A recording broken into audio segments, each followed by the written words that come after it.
Gotta get my center part ready. It's the 90s. Wait, Yeah, what just happened? we're live. Hi. Hello, Hey. everybody. Welcome to what show are we on? I have 6 games to play this week, and I've confused all of them. This is Little Busters, a Tales from the Loop game. We're super excited to have you. Good gosh. All right. Well, the first thing that we're going to do is what we normally do every time that we start up here on the channel. Hello and welcome to Encounter Roleplay, and hello to those watching live right now on Twitch. And if you're watching on YouTube, be sure to join us live for this show every 8 o'clock on Wednesdays for the live show. Today, like I said, we are playing Tales from the Loop, aka Little Busters. I believe this is episode 4. I've really stopped counting. It's just another show, and we're super excited to be here. We're gonna quickly go around to the cast and crew, figure out who everybody is. So please introduce yourself, your pronouns, your character's pronouns, what type of character you're playing, and for today's 90 trivia question, and this goes equally out to those joining us and watching and talking along in chat today. What is your favorite 90s toy fad? There was nothing like the capitalism of the 90s. What was your favorite toy fad from the 90s? I will give you 3 seconds to think before we start off. I don't know. Jules, you look like you're ready. Oh, okay. We're going to start with you. Go ahead. And that's pretty super easy for me. Hey, I'm Jules. He him pronouns. I am playing Ritter, who is a raver who also uses he him pronouns. Easiest thing for me, and this may still be kind of slightly later 90s, but Pokemon cards. Anything to do with Pokemon cards, because not only could I get super cool, awesome cards and I could fight my cousin who didn't understand how the game worked, it was such great inspiration for me as an artist to see all the different little illustrations, because I was too young for like Magic at the time. So it was like super great for me, like to kind of like see like each little mini like illustration and whatnot. So That's totally fair. Pokemon cards were huge. Do I have a deck near me? No, I have a whole bunch still, like original, unopened, like starter set and all that stuff. Just oh wow, yeah, hold on to that. yeah, but maybe another 20 years it might be worth something. It's probably like $5 right now. Well, I don't know. I mean, like some of the first edition stuff is worth like a lot now, like for sure. I unfortunately don't have my Pokemon cards anymore. My mother thought it was a great idea to throw them out when she moved away from Long Island. And I had 2 first edition Charizards foil. So, F in the chat for my lost Charizards. Let's see some Fs, my friends. All those shiny Charizards. Rip me. All right, we're gonna kick it up this time over to Michael. Hey, how's it going? Cute shirt. Hello. What? Cute shirt. Oh, thanks. I wasn't listening. I was just yelling. Hey, everybody. I'm Michael. He or they pronouns. I must confess I was born in 1994, so I kind of missed the a lot of them. But I did look this up, and this is technically legal. It would be fucking Yu-Gi-Oh cards, because that shit started in '99. It technically did, and Yu-Gi-Oh is still hardcore played. That's a very valid response. If it wasn't Yu-Gi-Oh, I always wanted Tamagotchi, but I never had one. And one thing that I never wanted that I always had was Furbies for some reason. I don't know why I had so many, but I definitely did. Why so many? You needed one. I had at least Just like one. 4, I think, over the course of my time. Did you start with 2 and they bred? Right. Oh my god, honestly, Yeah, I have did no you idea put where they water came on from. it? Like, fuck. What did you do? They were planning on taking over. Had it after midnight. That's an old reference right there. Great. All right, Pro, let's kick it out over to you. What's up, my friend? Hey, doing good. My toy of the 90s was an Action Man doll. I loved them. It was super great. It was just like, I suppose like the equivalent would be like a G.I. Joe doll for you guys. and I can tell you why I love them. Little history lesson. My mum is, and back then was into detective shows. So I would like get a bunch of action men, murder one, and then another one would solve the murder. It was weird. It's so beautiful, though. That just sucks because you know. Too much Columbo. No, because I wouldn't know because I wasn't. It was the whole. I was an early role player. That was the sign. That's how you knew. That's how you knew that you'd end up I knew be my doing this calling. right there. But yeah, I am pro starter. He, him, or they, them pronouns. I play Delay, the hacker, they, them, and I'm super hyped to be here and playing again. Thank you for having me. Yeah, it's gonna be good. I'm super excited. It's nice to have everybody back. Although we are missing our dear and beloved Darcy tonight. She is having the time of her life at a concert. She's seeing Dear Evan Hansen, which is amazing, by the way. I'll take your word on it. Okay. I'll take her word on it. First too. the Sugar Ray, and now this. What? No, I'm just Sugar Ray's fine. You know what? Just continue. You got more people to introduce. Britt, what's up? Follow that. I will. Hi, I am Britt. I use they, them pronouns, but my character is Ashley the Jock, and she uses, I just said it, she, her pronouns. And I'm gonna say something that is arguably not a toy, but it absolutely was. Snap bracelets. Because you just played with them all the time. It's absolutely a toy. I have one in my car Also on my fashion. steering wheel, and I play with it all the time. I have one downstairs somewhere, and I wish I had thought. Yeah, Compliments. boy. From Laser and Yes. Liches. This is the best marketing thing ever. Nice. Snap. Oh, The power. so satisfying. It Yeah. So feels so weird. snap bracelets. That was very 90s. Super 90s. That was like the quintessential like birthday party giveaway, like in goodie bags and whatnot. Yeah, those are super fun. I only ever had one. It was neon green. My mother thought it was frivolous to have more than one, but like the style was that like everyone would have them like, you know, halfway up their arms. But yeah, I was never great. stylish, so you know. Well, you get to play kind of a stylish kid this time around. Kind of. I'm no Chloe. Well, And speaking of, that's true. And yes, hey, Janaya, welcome back. Hello. Are you like officially part of the cast now? I may be slowly but surely weaseling my way in here. As long as we end everything on a cliffhanger where I'm still in the room, it works, right? The ultimate photo bomb. Hello. My name's Janaya. I use she, her pronouns. I play Chloe, who also uses she, her pronouns and is our resident snob. And my favorite toy from the 90s, I didn't really have any toys by the 90s, but I think maybe it's the Tamagotchi a 90s thing. Tamagotchi was absolutely Definitely the 90s thing. Tamagotchi. I had a kid who had a Tamagotchi who let me play one round with it, and it was like it either died or it turned into an angel, and somehow I played this Tamagotchi all the way through to the end, and it got a devil horn and a devil tail, and I think that's pretty much everything you need to know about me as a person. I can so relate to everything that you just said. Mhm. Mhm. Oh my gosh. I remember when Tamagotchis got banned from our school because all day long it would just be like beep, beep, beep, beep, beep. Because like none of the kids would feed them. So they ended up, those were banned. But hi, my name is Gnome and pronouns are he, him.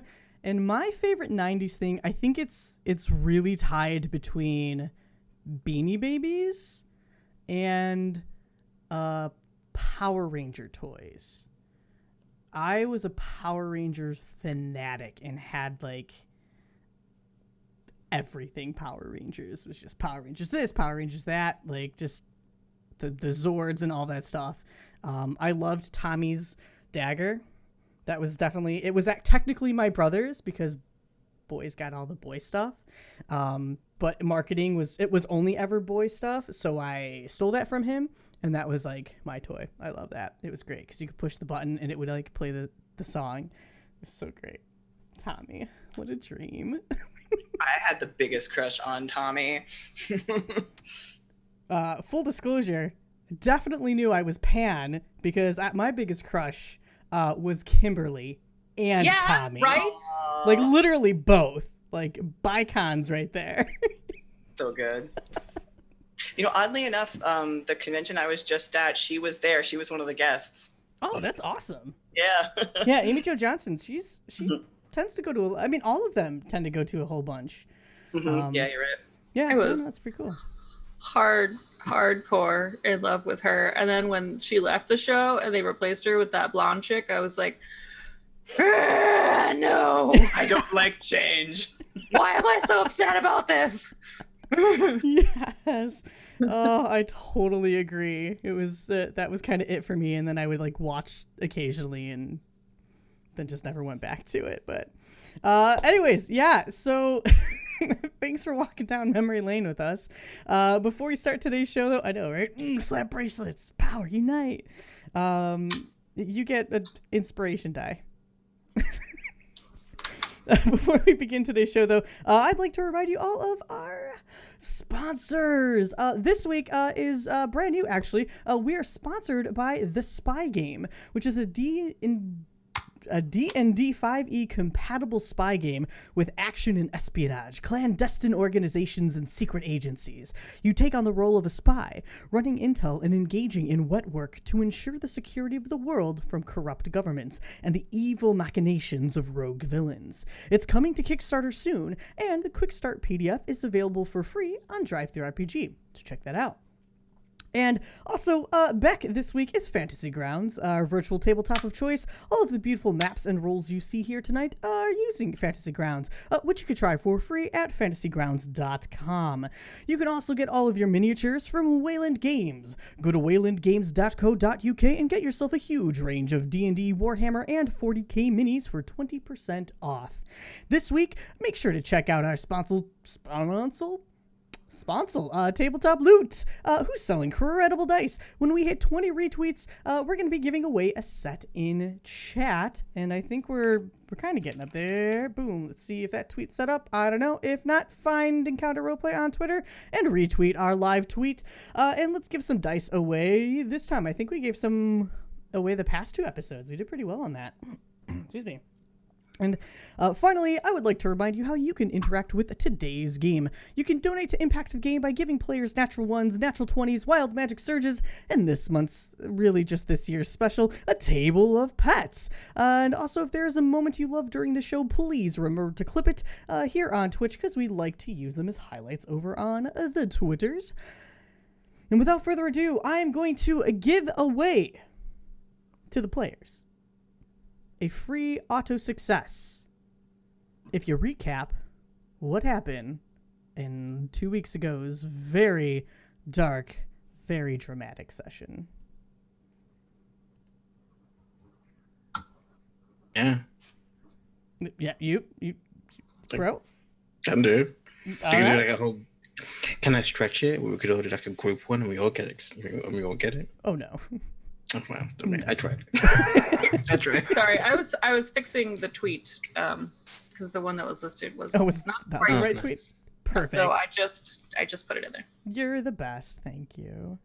I wanted to let someone else do it because I feel like I always jump on that. So I never get to do it because I never get to do games. here's your chance, pro. Yeah. I feel like I'm going to fail. Yeah, last session we jumped back into the fight with the Robo Dino. We saw that the vision of Silas didn't come to pass as he was able to stop Ritter. I had to look on the overlay for your name. I had to stop Ritter from falling down and cracking his skull open.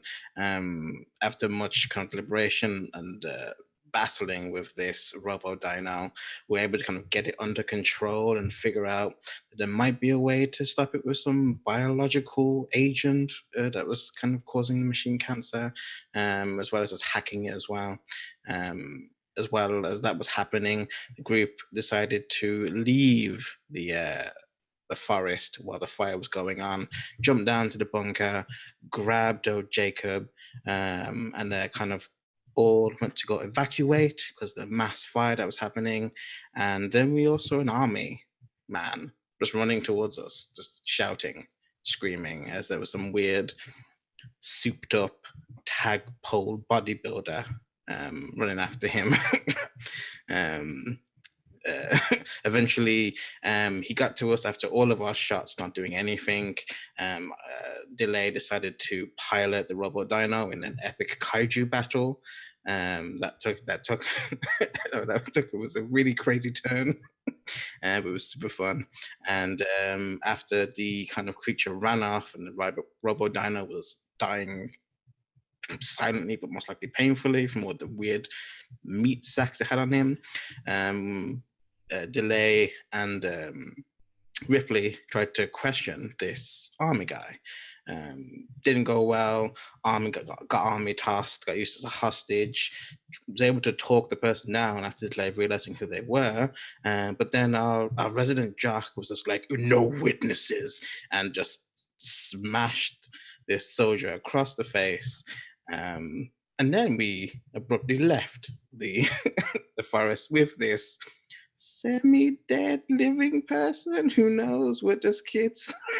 Really? And we went back to Delay's hideout, where he was given some medical treatment from a contact called Crystal that Delay had, from suturing up. We saw that Silas and Ritter had a very meaningful heart-to-heart downstairs. As upstairs was kind of chaos, as we saw Ashley and Ripley trying to talk in the bathroom, talk about sneaking out, as no one was allowed to leave. It was pandemonium. As it started quieting down, a little plan was hatched that Jacob could save this person with all the intel, if only he had a host, if only. And so a distraction was played out. Two distractions were played out, as one group wanted to leave the apartment and one group wanted to insert alien into human. So the best How often do you get to say a line like that? I know, right? And as that was happening, the best distraction was laid out. Drugs was given, almost had unwitnessed arguments started between Ashley and Ritter. That was once a distraction, then this became real, and the whole room just burst into arguments to where Delay just kind of shouted at everyone that everyone to just fucking leave. We saw Ritter and Silas stay in the apartment. Ash and Ripley and Chloe left, and that's kind of where we left it. It's kind of the highlights. If you want to know more detail, check it out on YouTube. Look at pro, like they're like a pro, knowing how to get that plug in there. Oh, well done. You pretty much you snagged like everything. That was really good. So you enjoy that free crit roll. Anytime that you need a absolute success, you get one. I killed Jacob. I mean, I joke. You can do what you want. But Jacob's in a being right now, in a very important being, somebody that is connected to Delay's past. So normally how we run the show is we start off with Tales from the Loop style. We let all the players go around kind of picking out scenes, whether they want to do it with each other or with NPCs for a little bit, and then we dive into the mystery usually about an hour and a half later. However, this time, because last episode was just so explosive, and there is something in this game known as friction, and there is tons of friction right now between all of the players. There is a little something going on between everybody. So, because of copyright reasons, we can't actually have a musical episode.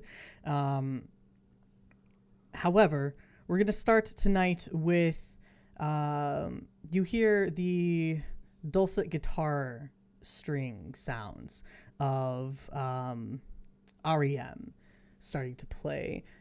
Losing My Religion is starting to go do do do do do do do do do do as the camera kind of fades into this visage of a beautiful maybe like afternoon sky, maybe like 5 or 6 p.m. so more like supper time sky.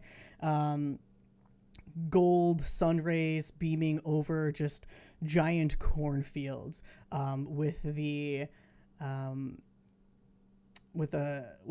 dense forest kind of out ahead as we are kind of swooping in and following this massive woody station wagon that's definitely seen some better days. It's got a camper pack on top, definitely loaded in, wrapped down with bungee cords. And as we kind of zoom in and fly alongside with this car, as it's just kind of cutting through the cornfields and starting to go up a hill and a little deeper into the woods, we can look into the car and you see all of you. You are currently in a car with Cece, who is driving. The windows are rolled down. Cece's hair is pulled up into kind of a messy bun. You could see her very, ringed and jeweled hands, kind of like drumming to the sounds of whatever tape is currently playing. Probably something that Ritter doesn't quite enjoy. Like, might be a little embarrassing. Probably something from like early 60s that isn't quite cool anymore. Where are you all sitting in this car? Shotgun. I would like to contest shotgun. Yeah, she's our fucking mom. Yeah, I actually would have wanted to contest, but doesn't. I just would have walked in there and fucking sat down. I don't want to be in the clusterfuck and be in the middle of shouting. I think Ritter would probably bring up leg room, considering how tall he is. He would like to sit up there, but if delay... Am I taller than you? No. Nothing and no one is taller than Ritter. God. I think that once legroom gets brought up, that Chloe ends up having to sit in the middle and the back because she's the smallest, and so she's just got her arms crossed. So who's in front then? Ritter, Delay, do you want to roll for it to see who argued better? They don't want to argue. Don't foresee it. Like, they would just be like, and then we'll just say them. Okay. So Ritter, you are seated pretty comfortably up front with your mom. There are 3 seats in the back, and somebody has to sit in the trunk area. It's not the safest, but I want to sit in the trunk. Okay. So you're like in the back portion of the car. Ashley, Delay, Silas, how are you 3 sitting? Who's Window, one of them. Oh, that's so bad, Silas. I feel like I got stuck with the middle, and I'm just like,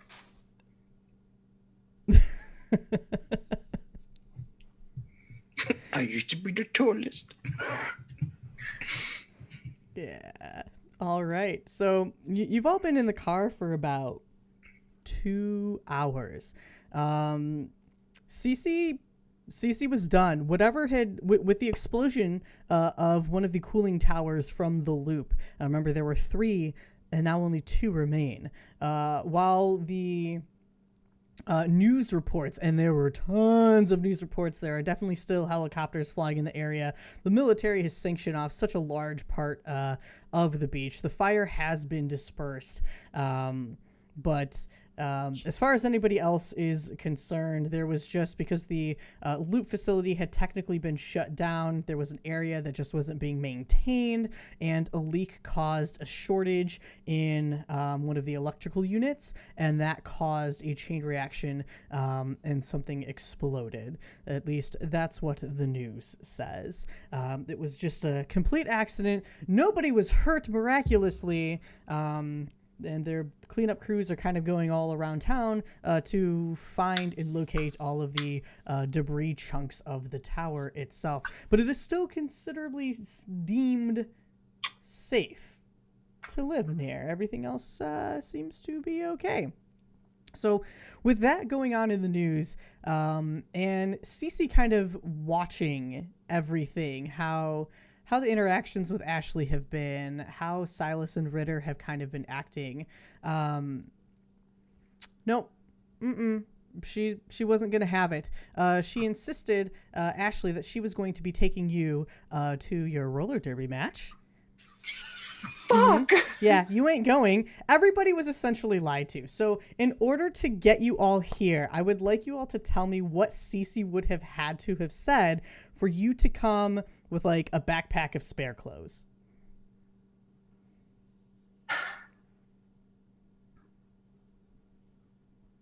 Yeah. Like I almost want to say like Ritter had to have been guilt tripped or something, just based on what happened last session. He wouldn't have wanted to leave Jacob by any means. So Cece would have had to have, I don't know. Oh, maybe did she pull the dad card? Oh God, yeah. Not even just the dad. Maybe like you left me for Wolf, sort of thing. Like you abandoned your mother. Like just as guilt can get. She laid it on thick.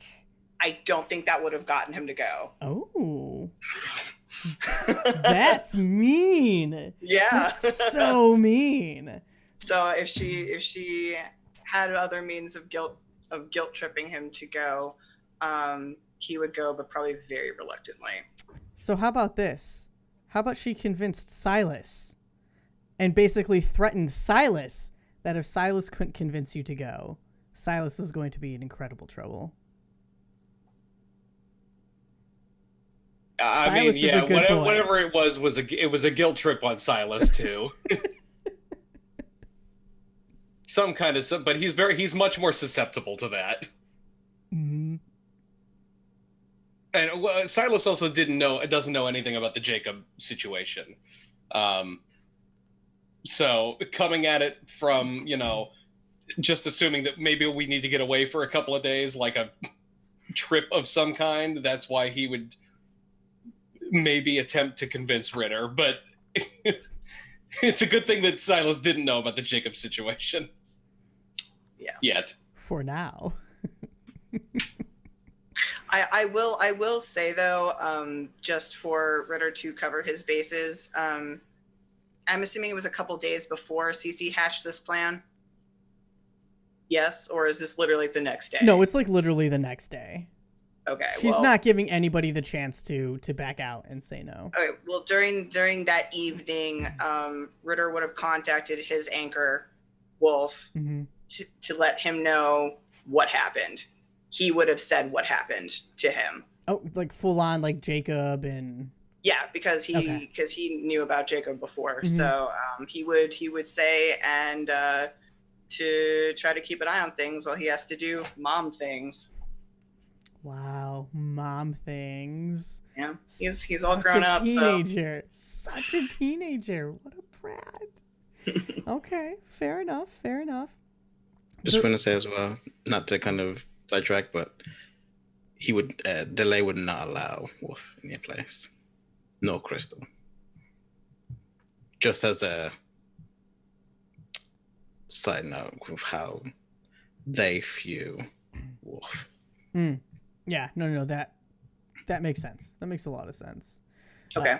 The only other thing I'd like to touch on is because I have a bunch of conditions. With me talking to my anchor, would that have helped any of those? I would say everybody can remove one condition, but hopefully today you're going to be speaking with a different anchor and working out those conditions with each other as well.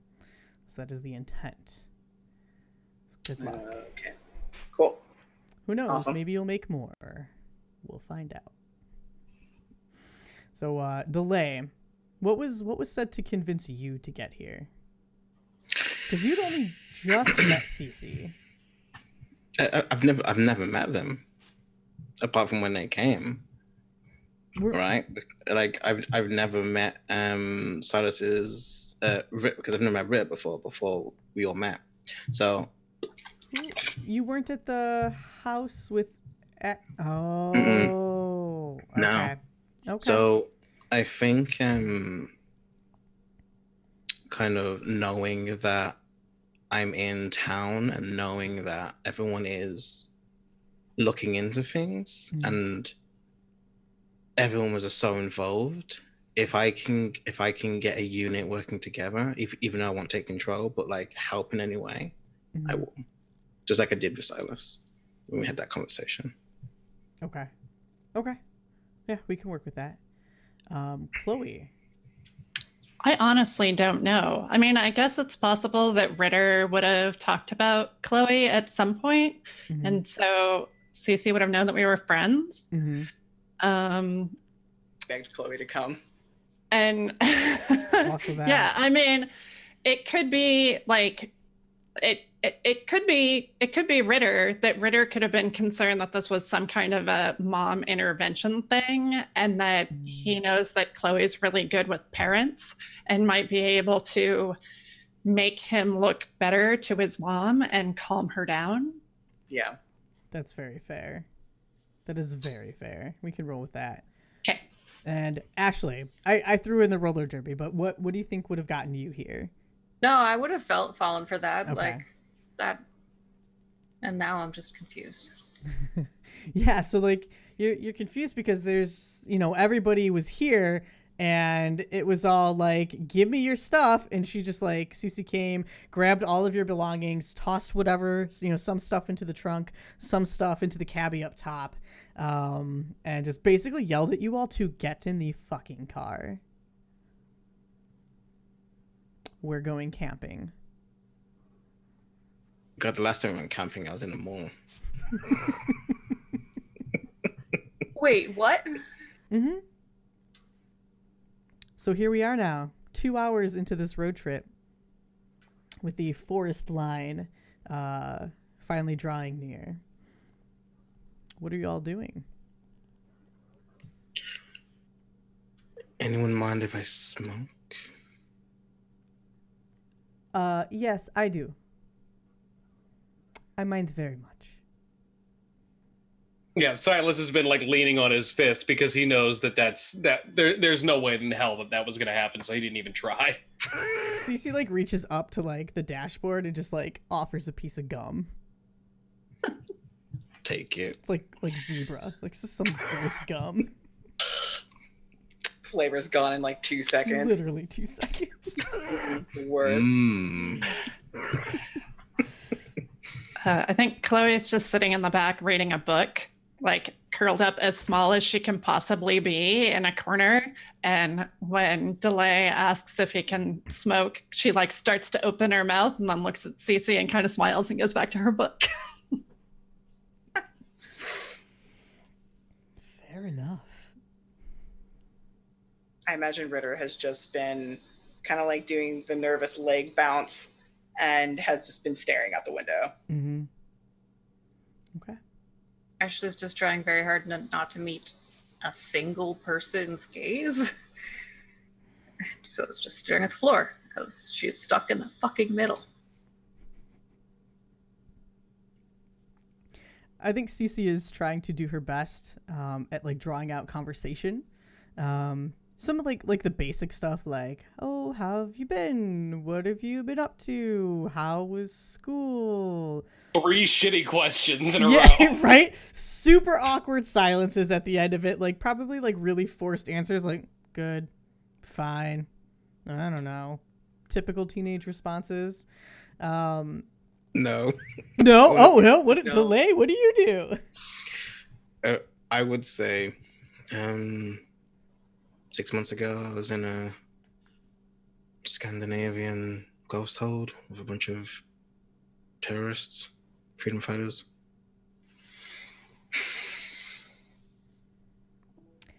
I'm guessing she's aware, right? Yes, I know pretty much everything. That is quite an exciting life. The delay, was it? Yes. That's my name. And where are your parents in all of this? They just let you go run around in Europe and doing whatever you want? They just kind of like look stuck, like look out the window. Yeah, they're dead. I'm sorry, but that must be difficult for you. It's a good thing that you have friends like these. She kind of like nods over to everybody else, because good friends, they will always be there with you.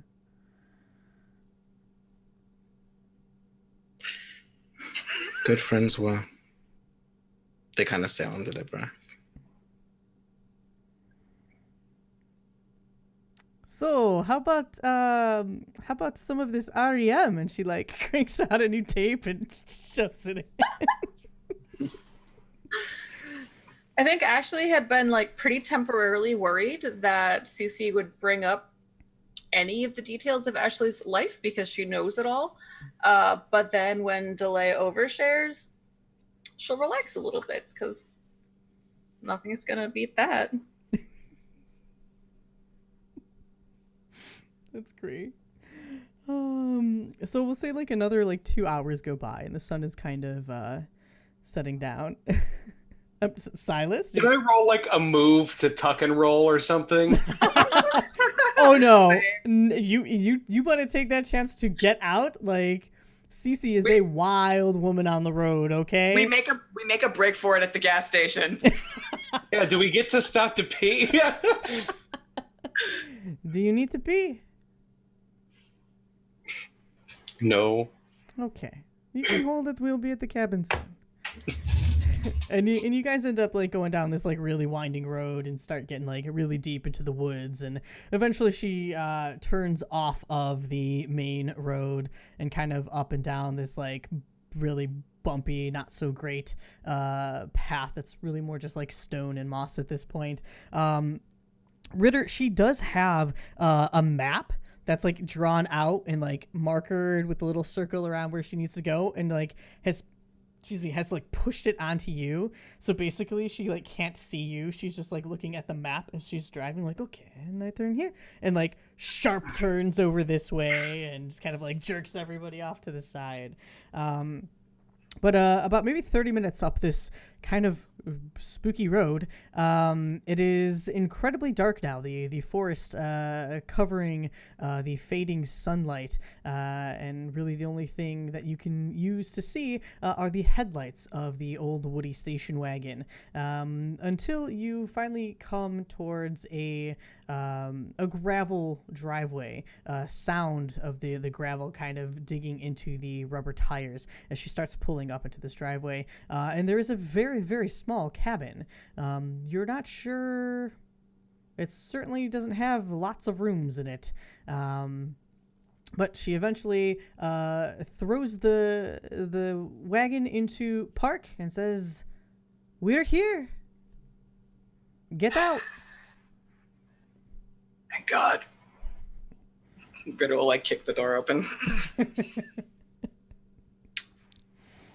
I wait for either person to get out on either side of me because I'm stuck because I'm in the fucking middle. Silas takes a second to get out with Ritter kind of like angrily kicking open the door, like he's just trying to play nice at this point. So he just... Ritter like opens the door and then he goes around to the back to open the trunk for Chloe. Silas sees him go around and steps out of the door and like lights up. Chloe gets out of the back and puts her book away. It's like the cabin from the Evil Dead, isn't it? Oh, Jason's gonna come out somewhere. Jesus, you owe me. Yeah, I know, I'm sorry. There it is. Delay gets also kind of lights up. Okay. Yeah, she's now that you're out of the car, Cece just doesn't seem to care that you're smoking. You're not in the house. You're not in her house. You're not in the car. Ashley, how about you help me get all this gear down? And Ashley will absolutely do that because she wants to take the opportunity to pull Cece aside. Mm-hmm. So she'll start hoisting out some of the bags. Okay.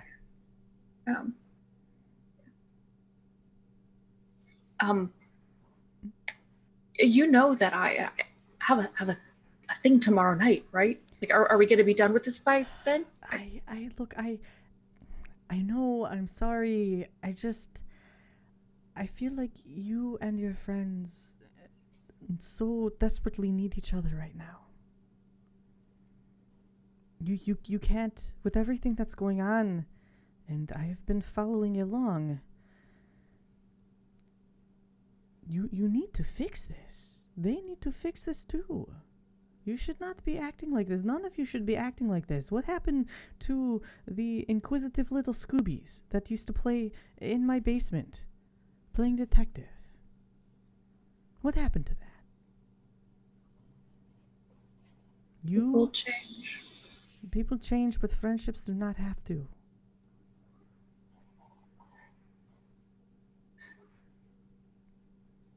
Ashley just gets quiet, and just moves bags, picks things up, and puts them down. Okay.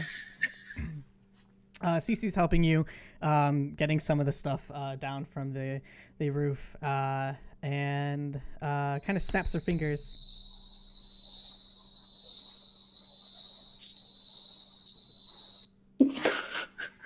Fire alarm? That was the dishwasher bomb going off. You all die. Come, Dinosaurus. A round of C4 goes off, we're all dead. Here's your new character. It's the plan all along. You see Mr. Blink. Man. I will strangle him again. That was like the beat before Hunger Games or some shit. Yeah, like Oh my gosh. Jules, make that happen again, just randomly, and we'll roll with it. Okay. We hear 6 cannons fire in the distance. So, Cece snaps her fingers. Ritter, come here. I need you to take this bag, set it up over there. It's heavy. Set up where?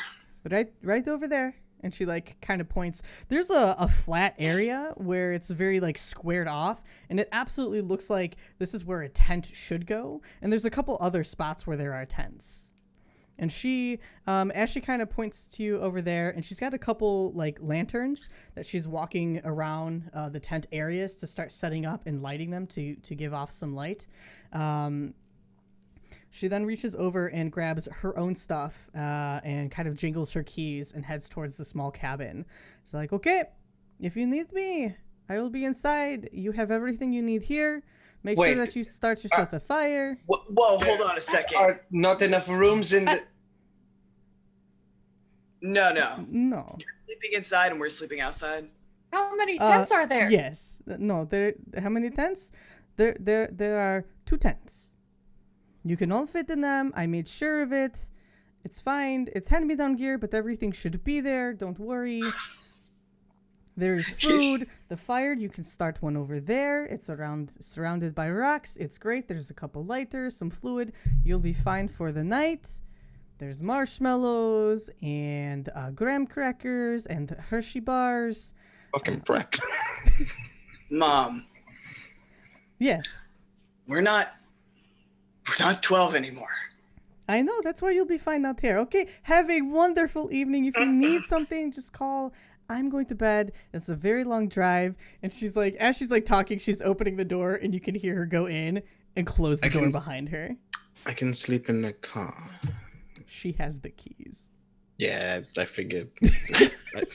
Delay says that at the door. Otherwise, we'd already be gone. You could already be in the car. Who wants to hotwire the car? Let's go. I would like to roll to tinker to hotwire the car. Well, if the car's locked, we're fucked. We can't even get into it unless we've got. Where the fuck is Ripley? She could have opened the fucking doors. Ripley's just somewhere in the woods with a knife. Just tinker to unlock something, right? She'll eventually Yeah. come over. You see her just like running by as you're all setting up your gear, chasing this like bad thing. Ah!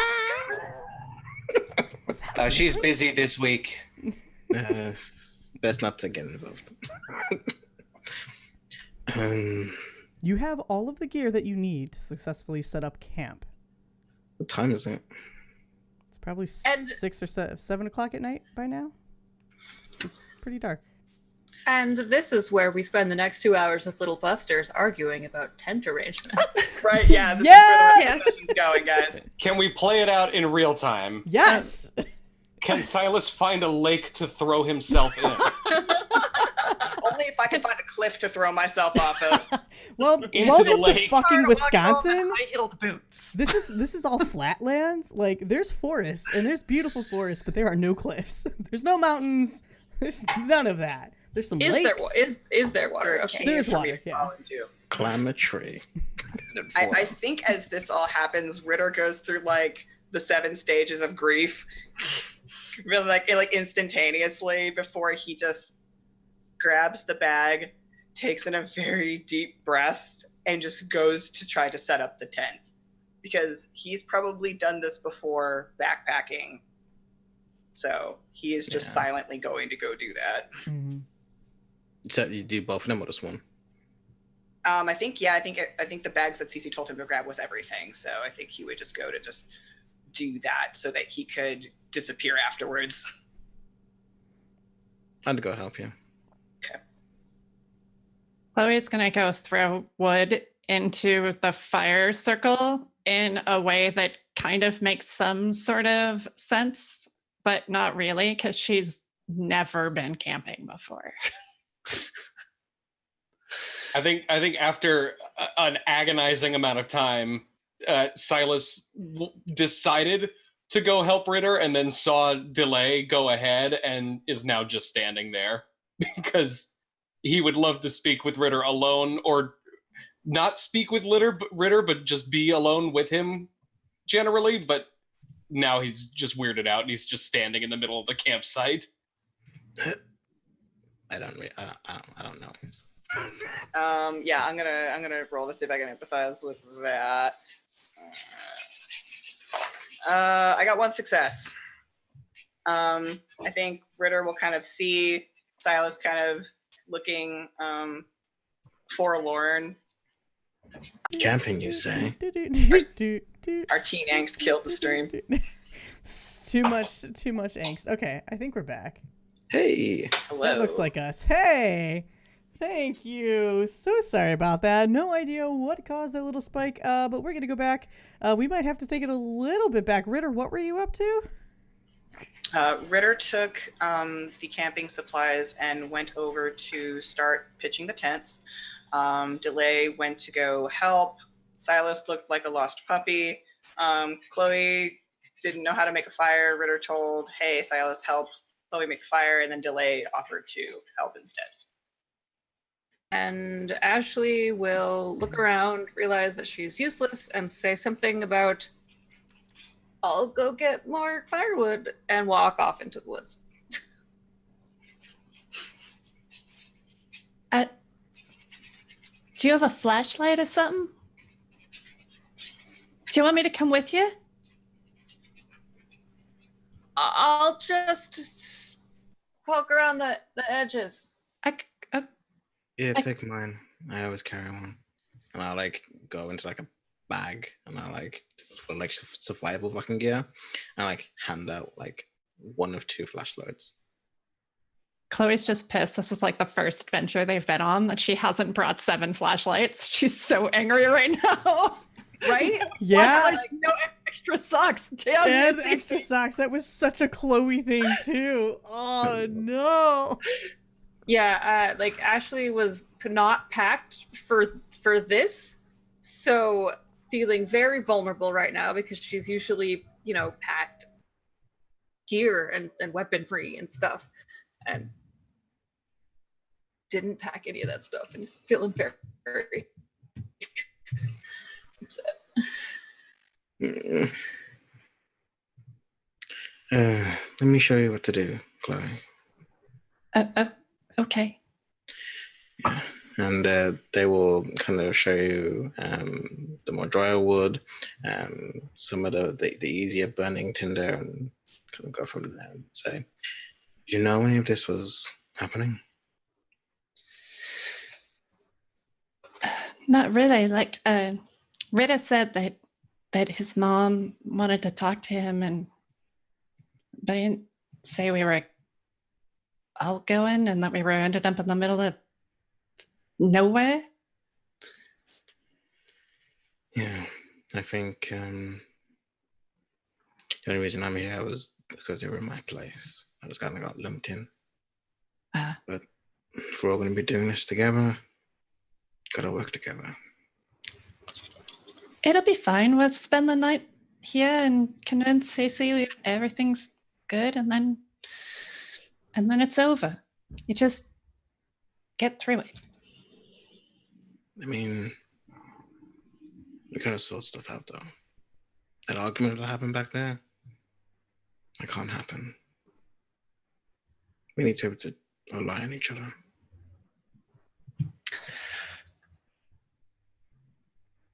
Sure.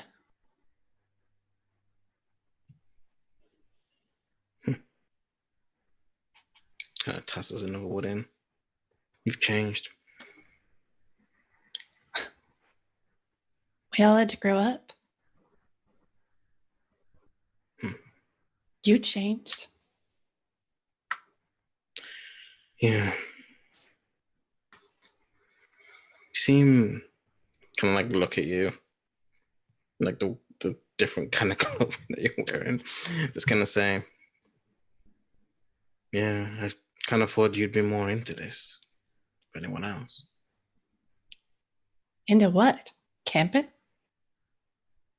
Hashing out our feelings? No, the whole mystery thing. When we were younger, you were all over it.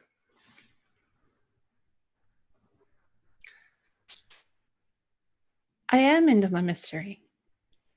But I'm not into it the way you are. I can't. I mean, that guy, like, he could have kids. Everybody has someone who cares about him, and it hurts when you lose them. And I can't solve mysteries like that.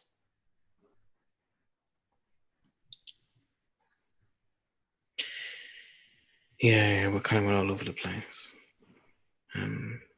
And life goes on, like the mysteries are important, but we're all growing up, and you got to figure out what you're going to do, like you're not in high school forever. Like I got to go to college, and I got to figure out what to do with myself. There's expectations.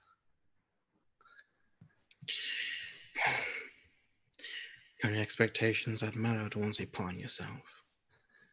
And as for what to do, look at what's happening.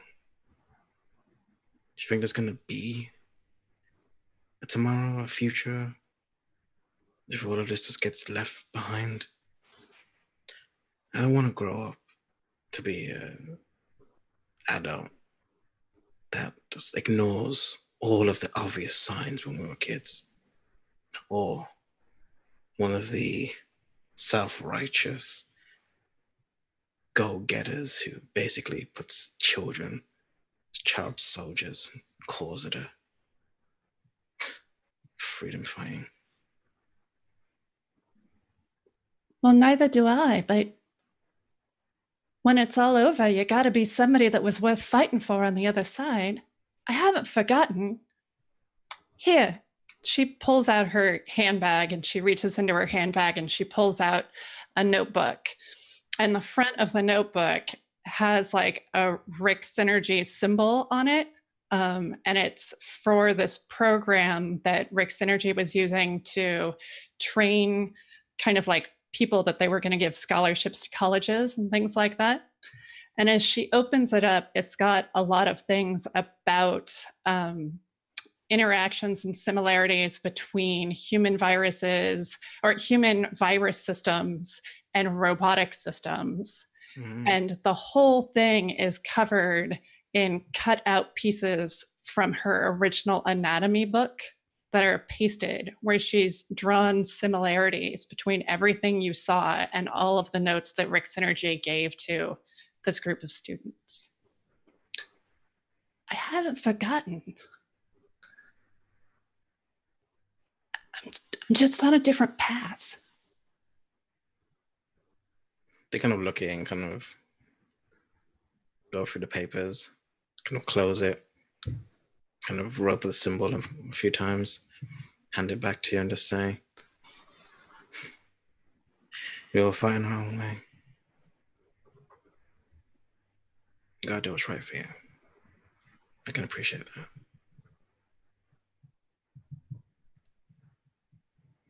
She puts it back in her bag. I'm real sorry for what happened to you.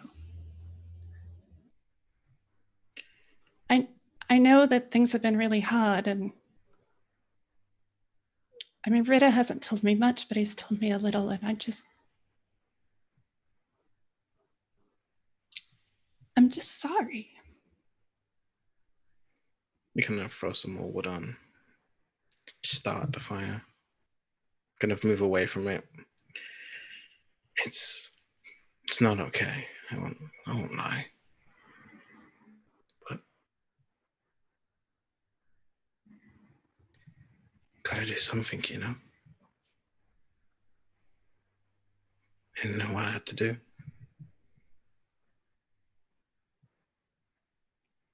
Yeah. Let's get some fucking food going. And grab some food. Okay. Regarding your conditions, do you feel that either of you would have helped each other with any condition that you have? Either of you have. The only condition I had left was injured. Okay. I don't know yet. Okay. I don't think so. And mine is upset. You're still upset? I think she might still be a little, I mean, I think she feels less disconnected from everybody, which I think might count. Mm-hmm. Yeah, that's up to you. I mean, I know who you're more possibly upset with, so that conversation may have to come eventually. Yeah. So we can save it for that. So you're now kind of, the both of you are working on getting some food made. You can look back at the cavern and hear the sounds of like a stereo playing like some REO Speedwagon with the cabin light on. Cece's enjoying her evening. Let's switch over to Ashley Silas Ritter. What are you kids doing? I had gathered a couple of handfuls of downed sticks because that seemed right. And then I walked them over to the fire and I plunked them down next to it. I don't say anything. Okay. Silas Ritter? I think eventually Silas does kind of meander his way over to the tent where Ritter is setting up. As he's walking over, he goes to like put his cigarette out and then forgets about it and then just puts it back in his mouth. And just kind of stands next to him for a while Ritter's like futzing with the tent poles and shit like that. Can I notice anything like about Ritter's movements, like the anxious leg bounce, that kind of thing? I will say that from a precursory glance, without you rolling an empathize roll, you can see that there are bags under his eyes, and he's moving more deliberately because he's tired. So he's trying to make up for that so that he doesn't make mistakes while pitching the tents. Ritter, you should go sit down for a bit. Well, I can't sit down until tents are made. Well, let me here, and he just kind of reaches down to try to grab something. He was never very good at setting up the tents, but he's gonna do his damnedest just to try to wrestle anything away from you that's possible. Roll tinker. Oh, fucking tinker. I want to see if he fucks it up. Oh, okay. Yeah, no successes. Okay. How badly do you want to like? I mean, it's just like he's just kind of like waving it around. He's got like the tent. I think he might actually puncture like part of the tent with like the pole, trying to get it to bend properly. It's just one of those like frustrating dad moments.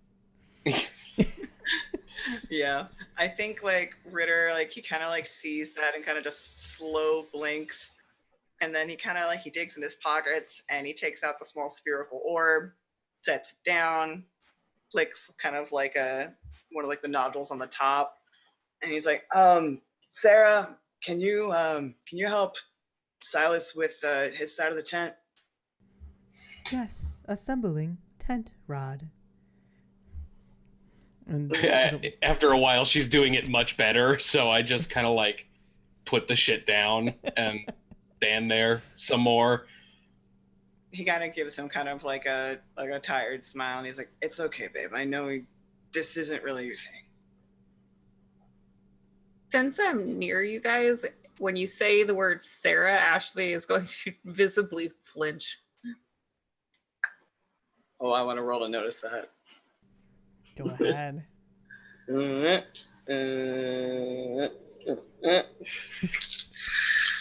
Come on, buddy. One success. Ashley visibly flinches. Well, like, do I like clean anything out of you flinching? Like, is it guilt? Is it like fear? Is it? I don't have the list up in front of me. Like, what questions? I didn't realize that it had a. What are you hiding and where is it? No, it doesn't work that way with PCs.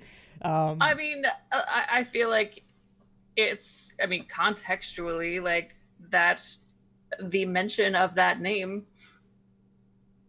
jolts Ashley out of whatever she was thinking about, and then is deliberately not meeting your gaze if you look at her. I was gonna say he shoots a death glare at Ashley. Probably easy enough for Silas to see before he kind of just. I was gonna say, should I roll to notice the death glare? But I don't. I'm gonna assume I know. Yeah, if he's right there. And then Ritter won't say anything. He's just gonna keep going back to kind of building up the tent. But you know, as he's kind of doing that, he'll say to Silas, I'm gonna take a walk after this. I know what she's trying to do. And I know that we have to work together. But I'm not doing it on these kind of terms. I'll go with you. No, it's cool. You can stay here and catch up. Ritter, No, I want to be alone. I know you do. So I think you should talk to Ash because you're the one that's been keeping in contact with for this whole time. Silas has something that he really, really wants to ask, and I don't know if he can. I mean, it's up to Silas. Yeah, I know. Can I roll against myself? No. Roll a die. Call high or low. Flip a coin. Okay. Tails, you do it. Heads, you don't. That's a terrible roll. You have to do it again. Okay. Evens, you do it. Odds, you don't. Okay, Silas is going to ask something, but he bites his tongue and just kind of puts the cigarette back in his mouth for a bit. And says, whatever you want to do. Yeah, I need time to think, and we really shouldn't be doing this right now, especially with everything that's going on over there. And he kind of like he points at a random direction, whether or not if that is back towards Chicago, who knows. And then he kind of stands up and he'll say, Sarah, help me get the other side with the second tent. Assisting with tent. Ritter, just go take your walk. I will help Sarah. It's fine. He kind of pauses, and then he kind of turns and leans back down to Sarah. Kind of he taps her again. He's like, okay, Sarah, follow Silas's prompts from now on. Now accepting prompts from Silas, and it says it like in Ritter's tone. Silas. Okay, just until I get back. And he kind of taps her. It's almost like it's like a loving tap, like you would like pat a pet on top of the head. And he gets up and gives a precursory glance to everybody else, and he's gonna go walk off. As you go to like finally walk off, he just kind of like slides down your arm and grabs your hand real quick and gives it a tiny squeeze, and then just kind of like lets it go. He pauses and kind of he'll squeeze back, and it's like he remembers like, oh, maybe I should say goodbye. And he kind of leans down and kisses Silas on the forehead, and then Silas, you'll probably see that hand that you grabbed. When it slides back, it kind of like goes back into his pocket. Of course it does. Yeah. Yeah, Silas is so worried. He yeah. walks off. He's like, I'm gonna go see if I can find the lake. Kind of says that to the rest while he goes off. Okay. All right.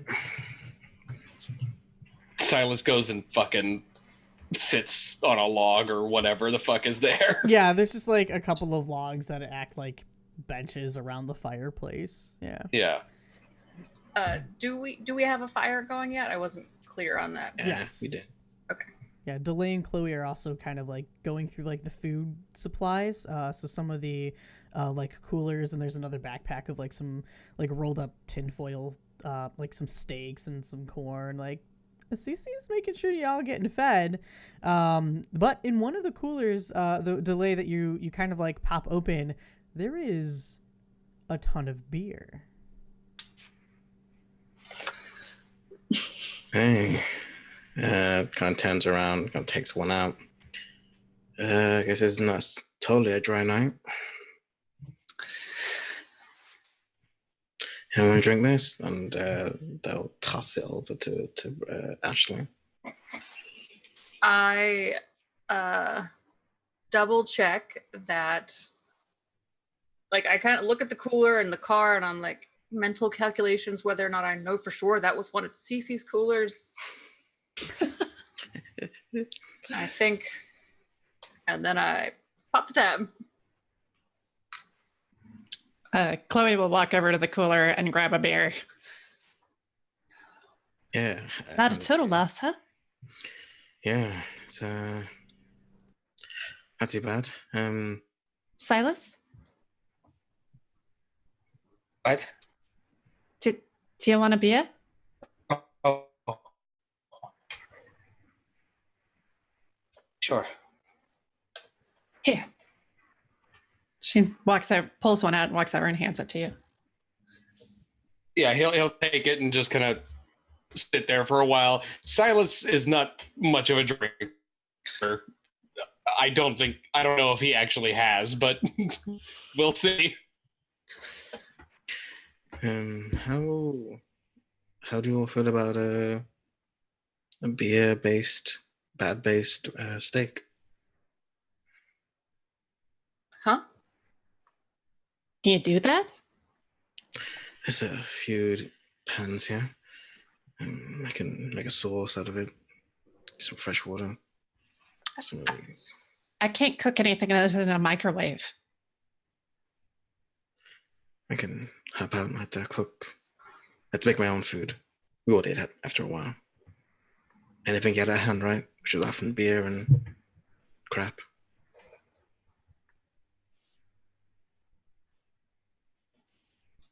At the we all did comment, Ashley just looks down and drinks more. You all right, Ash?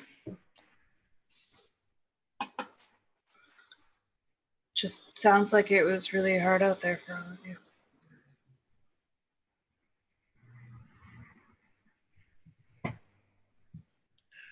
Yeah, it was a choice. You know?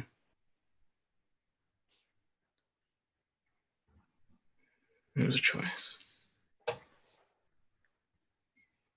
They kind of say that, like, almost questioningly to themselves. They're just kind of like, you hear like the clinking of pots and pans.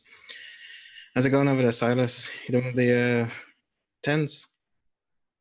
Oh, they're almost done. Sarah is better at it than I am. There's definitely at least like one tent done. Sarah's probably just finishing up the next one. Daquan becomes so fucking Jesus Christ. I think if no one's talking, they is just going to distract themselves by cooking and whistling, doing something active.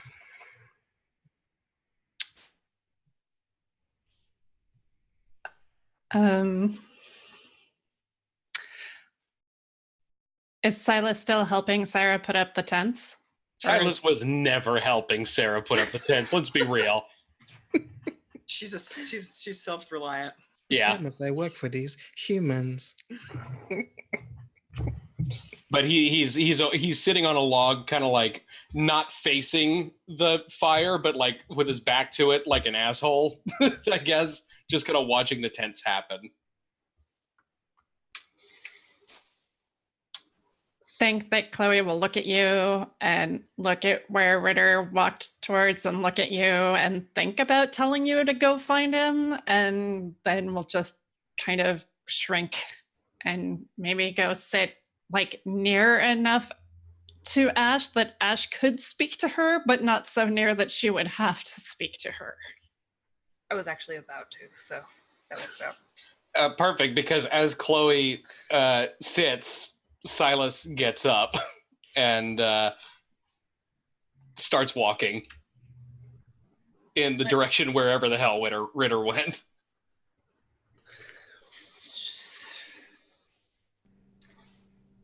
Ashley had been like about to say something to Chloe, but then Silas goes to get up and go, and inner turmoil. Silas.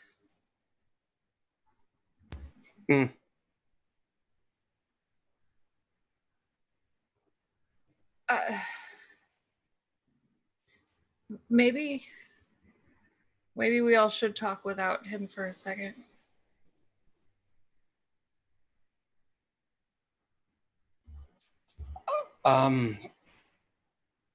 Okay. What?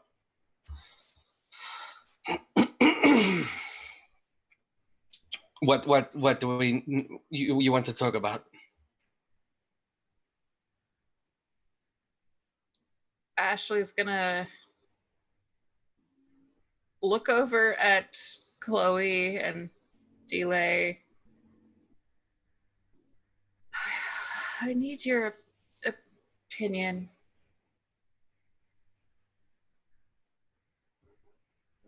If one, stir.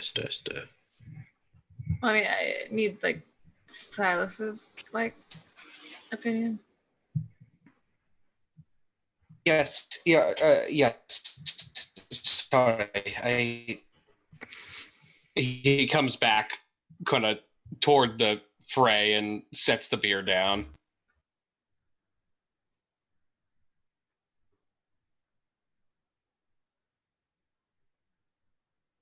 Ritter hates me. I know Ritter hates me, and Ritter should hate me. I understand that.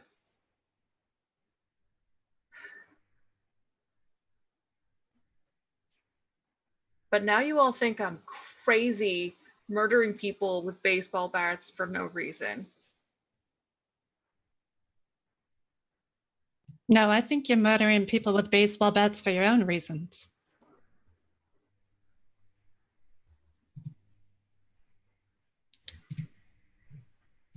I really didn't want him to find the bunker. We need the bunker. What is so important about the bunker? It was always just some place to. There's that alien healing shit down there. Yeah. I didn't find anything like that. It's behind some shit. That's why I was getting those readings. Yeah. Yeah. I mean, I understand. But I don't know. Ashley, it seems like. I mean, I wasn't there, right? Like, I wasn't in the police station. I need you to do that line again, Jana, but this time with a bit more feeling and sad. A bit more tone now. I mean, the musical episode was once more with feeling, right? So. Totally. All right, I think we're back. Okay. So, Chloe, in this pretty serious, traumatic scene, please continue. I'm just saying that there's choices. And you're not looking at the other choices you could be making. And I know that maybe like going to all the way to 11 seems like the way to go, but people, there's other things, there's other effects.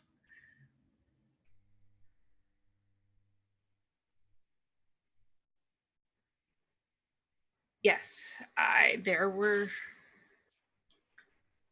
choices that were made when I was 14 and trying to be badass protector person.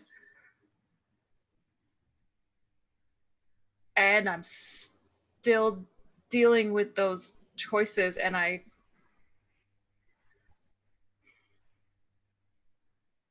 can maybe even fix some of those choices, but not if people find the bunker. Wait, how do you fix those choices?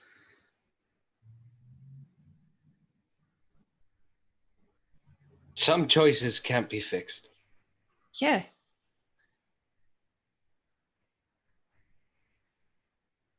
Look, Ritter has a very weird connection with the aliens, and they were making him do things that were very dangerous and make very dangerous decisions. And they were, I hate to sound like a grown-up, but they were basically a bad influence. Wait, hold on. You're saying that Rita has been in contact with one of those things? It's a very long story, but yes. What do you mean? And you see like a death look as they stare at you. Silas. It's Ritter decided that he needed more to help and bonded with one of them.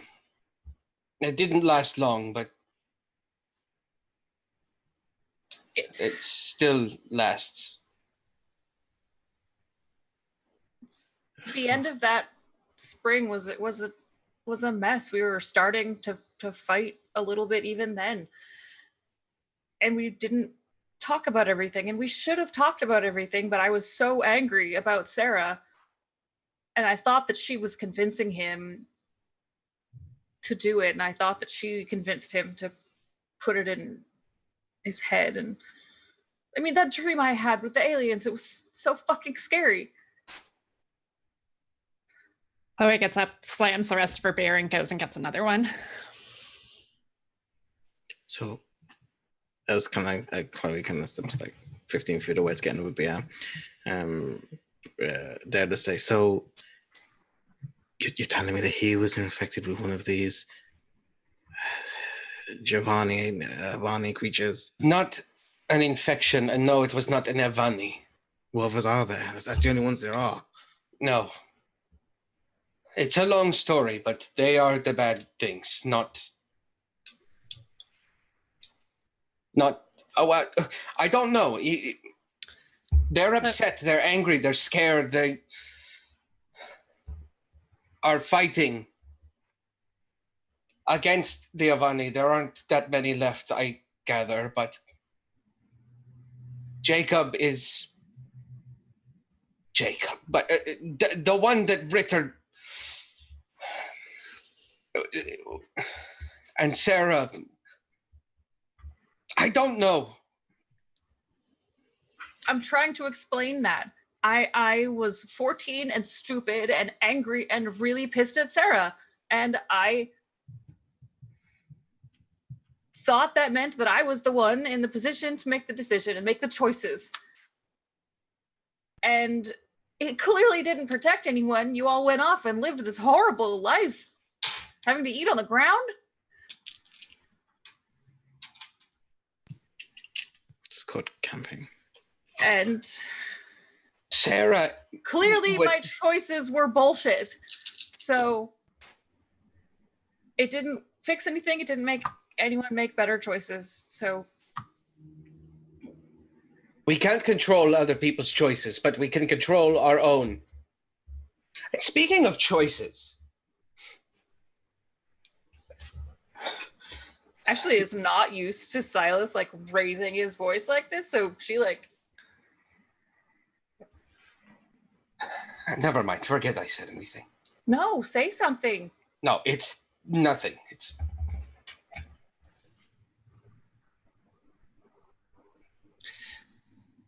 Chloe, why did you come? What? Here? Yes, why did you come here?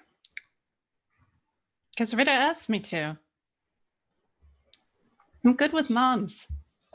Is there any particular reason you think he might have asked you to come tonight? Yeah, because I'm good with moms.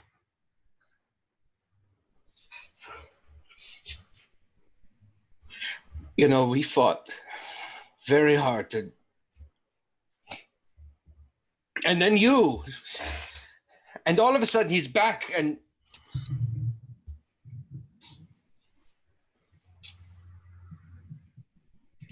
You chose, you know that he was recovering and he can't control himself sometimes. Okay, well that's all very bad sounding. Yeah, you could be mad at me in a minute. Can we find out? Ash, did you have something else to say?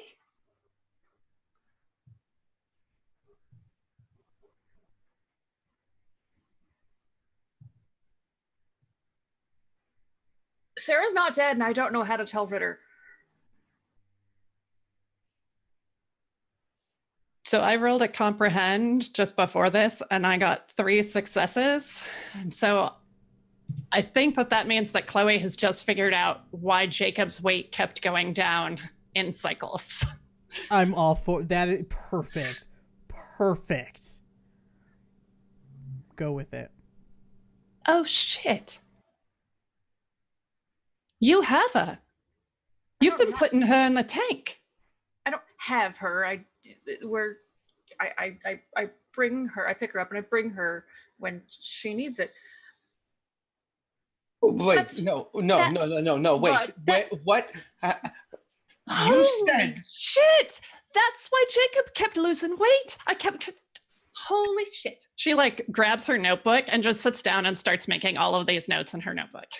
Because she understands now, because we talked about it over the past 3 years, that we thought that Ritter was having a better life without the distractions. We were very wrong. You talked to Sarah? Sarah, yeah. Did you? No. Well, Sarah's Sarah. Oh, you have all of Sarah. Yeah. Both halves. Yeah. Oh my God, Ash. I'm sorry. Why does this seem like some good revelation or something potentially positive? You're speaking about some alien fucking parasite that infects people and twists them into doing their sadistic experiments. It's like their fault if all this is happening. It's no, their fault Rick Synergy's gone this way. It's not their fault. It's their responsibility. It's like Germans and Nazis. Most of them are Nazis and they're terrible, right? But the Germans are responsible for making the Nazis get their fucking shit together. They're all bad. Well, that's what I used to think. And that's why I made the choices that were shitty. But I got to know Sarah, and that's not an excuse, but still. You just let all of us think that she was dead this whole time. Well, Ripley knows. Are you...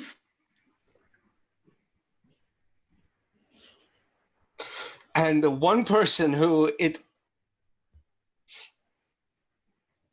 I was worried about Sarah. I couldn't tell you. You were so glued to Ritter. And why could he not? You don't know what Sarah's death did to him and is still doing to him.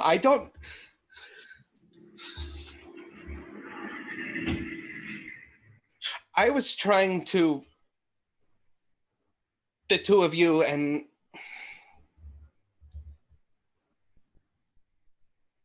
this is your fault. I thought I was doing the right thing. It's not your fault, Ashley.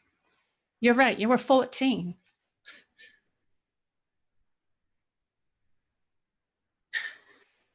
Want to know why I think this Ritter is so messed up?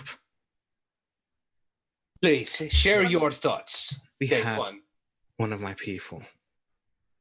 He put one of those things into one of my friends. And when we got it out, all they could talk about was getting it back. Feeling some connection. I think it's a parasite.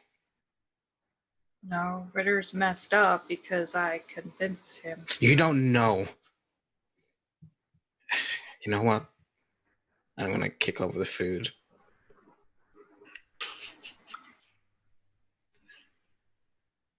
Fuck these beans. I'm gonna go find Ritter. No. No. I walk away. Silas. I power walk after them. I'm gonna get up too. Because I don't want him going to go beat the shit out of Ritter or something. As we're kind of distant enough that I can like say something quiet to delay. I put my hand on their shoulder and I just say, KJ, what am I doing here? You are not wrong, but you do not get to handle this.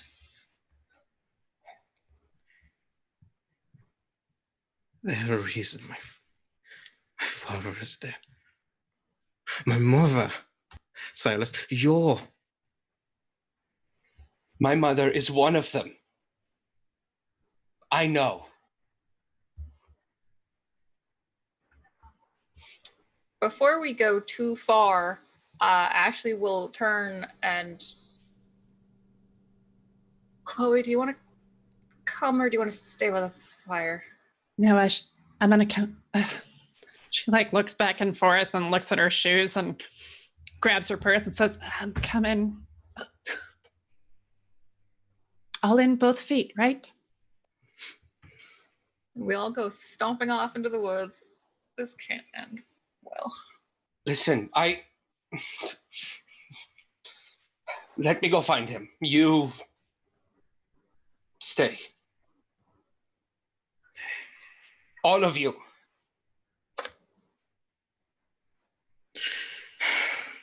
and gone. I chase.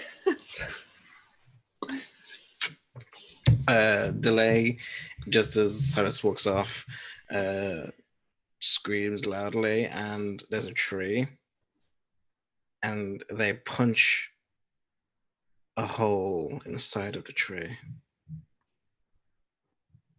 Just like one side fist. And that should have broken their hand. That should not be possible. Holy shit.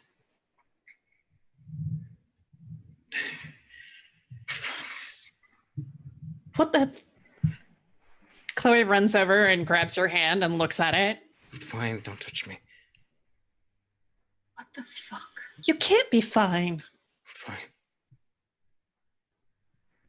How the fuck are you fine?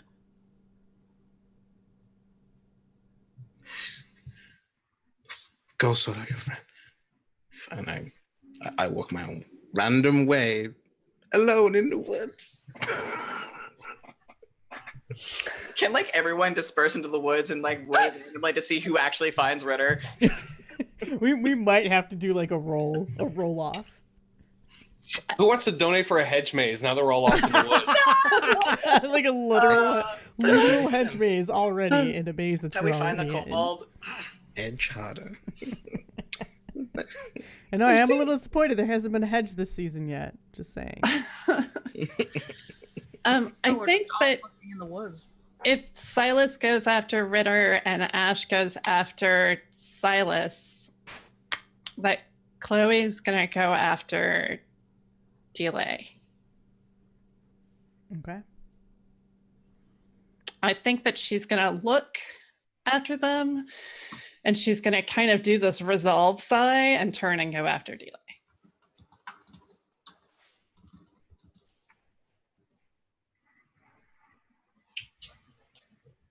You want to go too fast? No. Look. Let's see. Let's do Chloe and Delay. Let's get the interaction, and then we'll have everybody roll to see who finds Ritter first. Okay.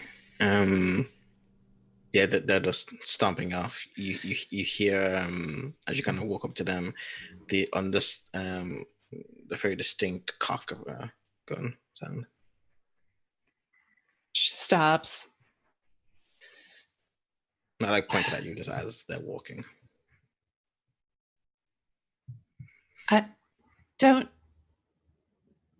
Don't hurt me or anything. Can I walk with you? I don't even need to know your secret. I just can't walk with them.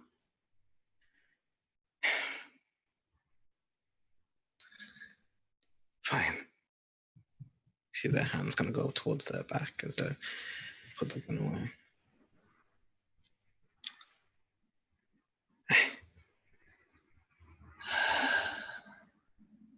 Why did I come here? Why did I come back to this stupid fucking town. I don't know, Delay. Why did you come back to this stupid fucking town?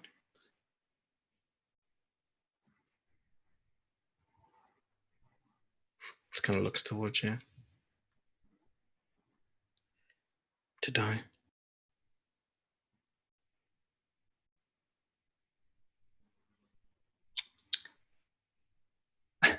I hate to be a little bit sardonic, but if there's choices to be made in the world, that there's better places to die than here. I think Prague.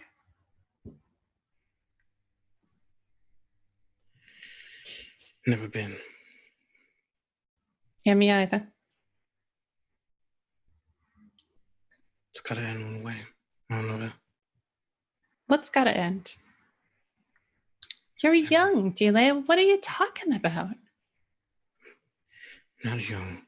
I am an age, but I've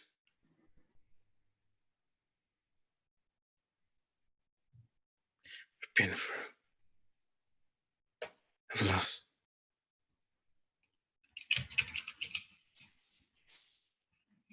You think your hardest problem is disappointing someone? Yeah. People die bleeding. Gunshots. Bombs going off right next to me. People pushing me out of the way.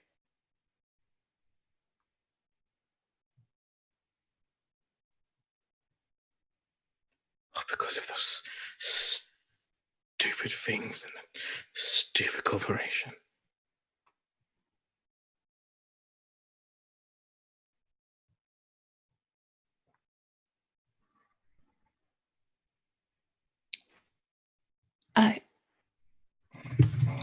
Chloe walks closer to you. She says, I'm sorry. And she tries to hug you, but it's like the world's most awkward hug. She just kind of and she's tiny, so she tries to put her arms around you, but she's just like this wee little 5'2" thing. They put their hand on your shoulder to kind of stop you halfway.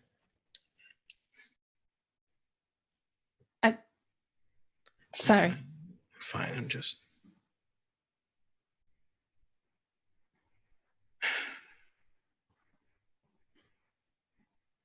Let's just keep walking. Yeah.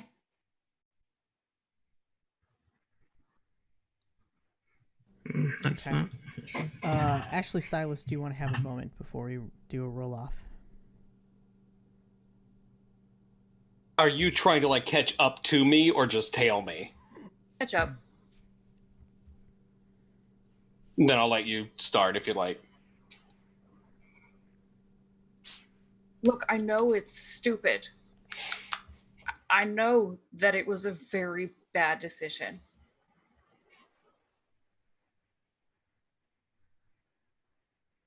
So you all are completely within your rights to be as mad at me as you are. I just would rather you be mad at me for this than thinking I'm a murderer. And that's selfish too, I know that.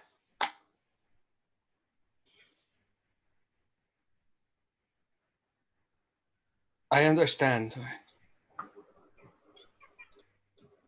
I do. For a while, I thought that if Sarah was gone, then maybe he would feel better, but it just didn't happen that way. I didn't want to say this in front of Daquan. Delay. I can't. But I thought code names. It's very confusing. I thought at the time that the aliens that were controlling Ritter were the things that were very attached to Sarah, and I thought that him getting shot and then thinking Sarah was dead and that the other one was gone, maybe he would just forget about it because it was stupid. I didn't know how much was him and how much was the alien in his head, and we never talked about it, and we all should have just talked about it. I don't know how much was him either. But I don't know if her being alive is going to fix anything.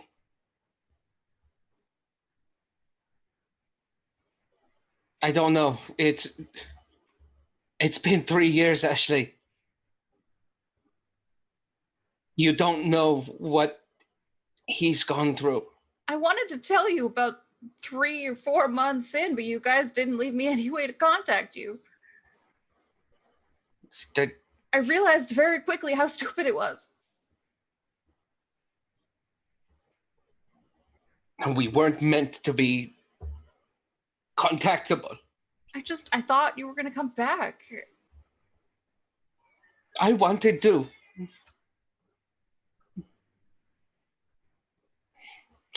But it just didn't work out that way. Yeah.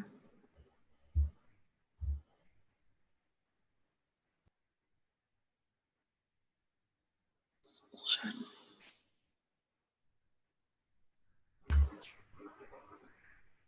He's just gonna keep walking, trying to find Ritter. Okay. Yeah. Since you are both split off into 2 groups, the person with the highest move between each group. Like add up our scores? No. So I would assume Ashley has a better move than Silas. So Probably. Ashley roll. Delay and Chloe, you'll have to determine that. I wouldn't be an investigate to find where he went. No, this is because You sure? you're all shooting in the dark. Yeah, this is just kind of a pure luck sort of thing. Yep. Don't have luck anymore. I know there's no actual luck. My move is 5 dice. There you go for it. Hey. Ooh. Let's see. Okay. So we know who's going to find Ritter first, but I do want to take a moment to pause. We've already talked to all of the players, and I want to let our wonderful audience be aware this is a content warning for drug use. So if you are not in a good place right now, or you've had experience with people who have abused narcotics and other types of drugs, this I would recommend to put us on mute or come back a little later. So just make sure you're in a good place. Take care of yourselves, and if you need anything, message us after the show. But just content warning for you all. So, Ashley and Silas. Ritter, why don't you go ahead and describe the scene that they finally come out to once they find the lake, because they will be the first to find the lake. Yeah, you guys kind of come upon a bit of an opening through the woods, and there's a bit of a sump that goes down into like a small patch of a beach. And you guys will see some bits of clothing. You'll see Ritter's white shirt down, kind of like thrown down, like willy-nilly. His boots are off to the side, and you'll also notice his bandana. Bandana is opened out, and in the center of it, you guys will see a small bullet capsule. Ashley, you'll find this familiar.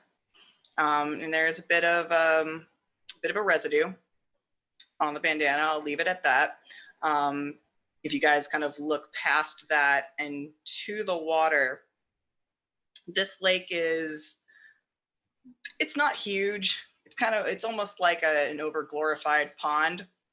And in the center of it, you guys will see Ritter kind of standing like waist deep in it. And he's kind of,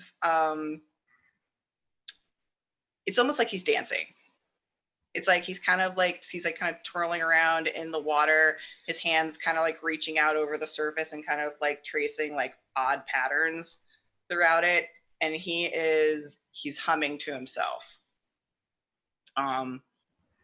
It's a humming that doesn't really make any sense to any like conducive song. It's almost as if you guys are listening to like delta waves, almost in a way.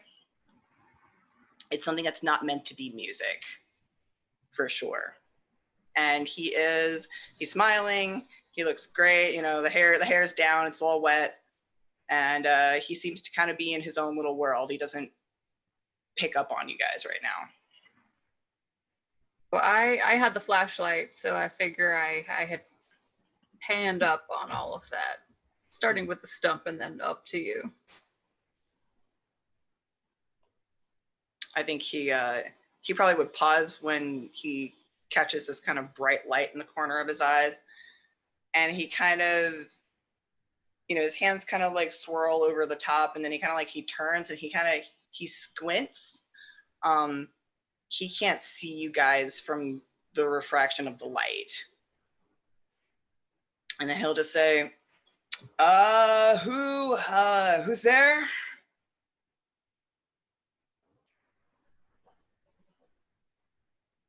I don't say anything because I'm waiting for Silas.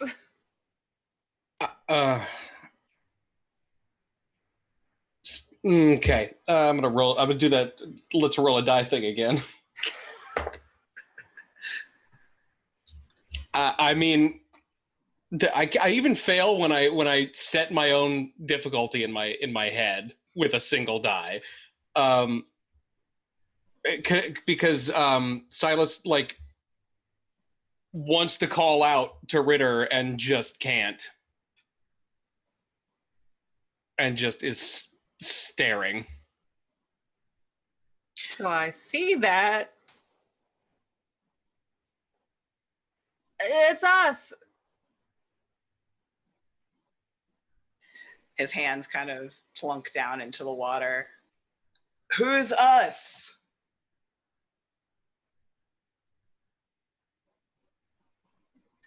Mr. Blink, if this is you here to fuck with me again, this is not the time or place. It's Ash and Silas. You've done that before. And he kind of laughs to himself. It's very easy to tell that he's kind of not in his the right headspace right now. And he kind of twirls around back in the water, and he's like, nope, not buying it this time. I fuck it. Silas charges into the water. Oh no. Without taking anything off, he just starts walking. I think once he starts hearing thumping through the water, he kind of turns back and he sees Silas, and he blinks and kind of holds up his hands, and he's like, oh, all right, so it's not a dream. I'm not asleep yet. Hey, babe. And like he looks exhilarated.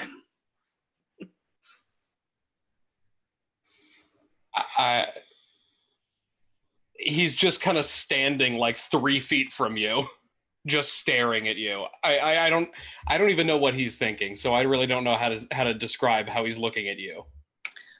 I'm not sure if Ritter registers that. I'm not even going to bother rolling for empathize here because he's not thinking straight. But I think as he stops 3 feet, Ritter will try to close the gap, and you will get a very wet hug. Yeah. And as Ritter hugs Silas, it's warm. It's warm out, but normally when you swim, you should cool off. No, his body temperature is very high. This is immediately concerning. And Silas like gives him a very quick like wrap around and says, "Let's go back to the beach, okay?" Oh, come on. I just wanted to just chill out in the water. It's just so much like, you know, the floaty feeling. And he pulls back and grabs him by the shoulders to like look at him. You can see his eyes are dilated. blown out. You know The float, water- yes. Yeah, the floaty feeling. We're like, you don't feel anything. It's totally what I got right now. It's great. But now it is time to head in. Really? Because I felt like I like just got here. There is so much more stuff to do, Ritter, if you come this way. And he kind of squints and he's like, but with Ash. I think as you say that, delay in Chloe, because you heard the commotion, you can now kind of come up on Ash, just standing at the brink of the water. Yeah, I think we just have like been walking in silence, and we just continue in silence, and we sort of walk and flank Ash on either side.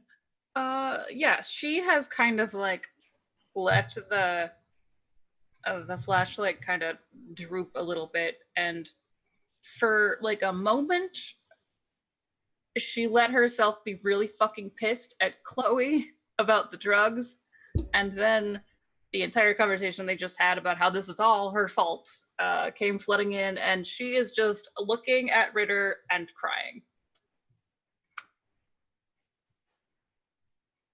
Like, not like loud crying, just like tears. Chloe looks at you and she looks at the stuff on the bandana. She just goes, what an idiot. And then she walks a little bit closer to the water. Hey, Silas. Did you let Ritter know that we were having such a good time back by the fire? Oh my God, is that Chloe? And he flops over to kind of like peer over his shoulder. Yes, Ritter, she's waiting for you. Rad. Cool. Maybe she has drinks too. That would be great. And he kind of like turns back and kind of grabs Silas's hands. He's just like, I know you don't like wine, but it's like candy to me anyway. As this is happening, Ashley, you notice bad stealthily delay reaching for his gun. That gun. See, with Ashley crying, I don't know if you'll see that. That's perfect. So like as Ritter's trying to drag Silas, he kind of like gestures to the pool. And he's like, Chloe, look, it's like a mini generation pool, but like my size. I think this whole time, like Silas is letting you drag him, and then the instant that you stop dragging him, he starts trying to drag you a little bit. Like we're just kind of like trying to maybe dance back to the shore. Body check. Oh, fuck you. Force, baby. Contest that. I got 2 successes. Well, great, because I got none. Fun day for me, guys. I'm so sorry, Silas. Yeah, go for it. You break away and do your fun little dance. Chloe just looks down and sort of like tries to maintain not being a complete jerk to you right now, and looks up and smiles a super fake smile and goes, I think that you've gotten all that you can get out of the regeneration bath, Ritter. Why don't we go back and have a beer? He kind of as he's broken away from Silas, he does another twirl and he kind of laughs. And he's just like, I know, you don't think I'm funny. That's fine. Is it only beer?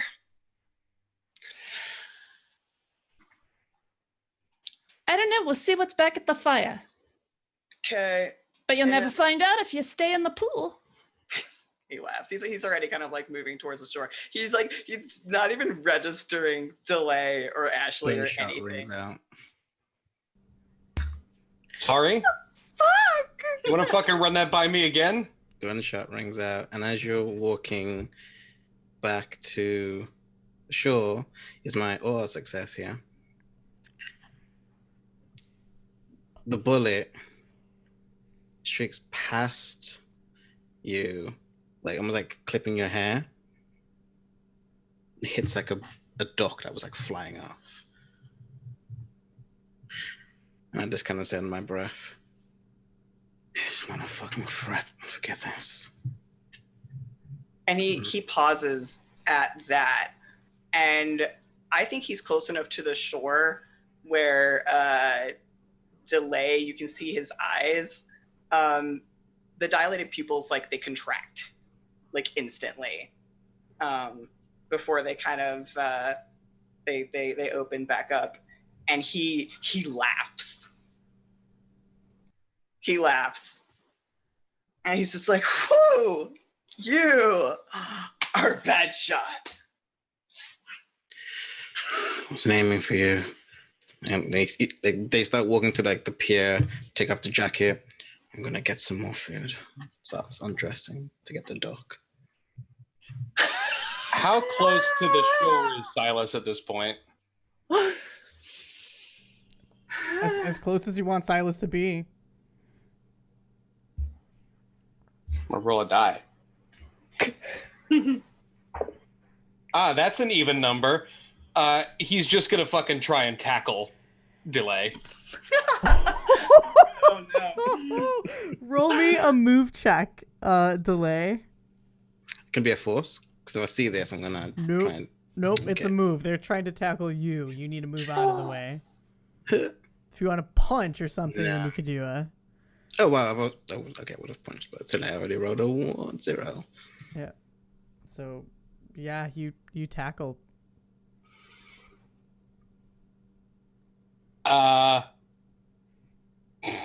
We don't have initiative in this game, so that's why I'm still trying to... I haven't contributed to an actual fight ever in this game, so that's what I'm trying to figure out. No, this is very narrative. Just say what Silas is doing. If we're kind of looking at initiative, we'll do like a little back and forth, but I'd like to try the first thing that he wants to do is try and wrestle the gun out of their hand. Oh, the gun's not in my hand. It's in my holster. I put it away. Well, wrestle the gun from you. Yeah, you can definitely try and do that. Yeah, go ahead and roll me... Move?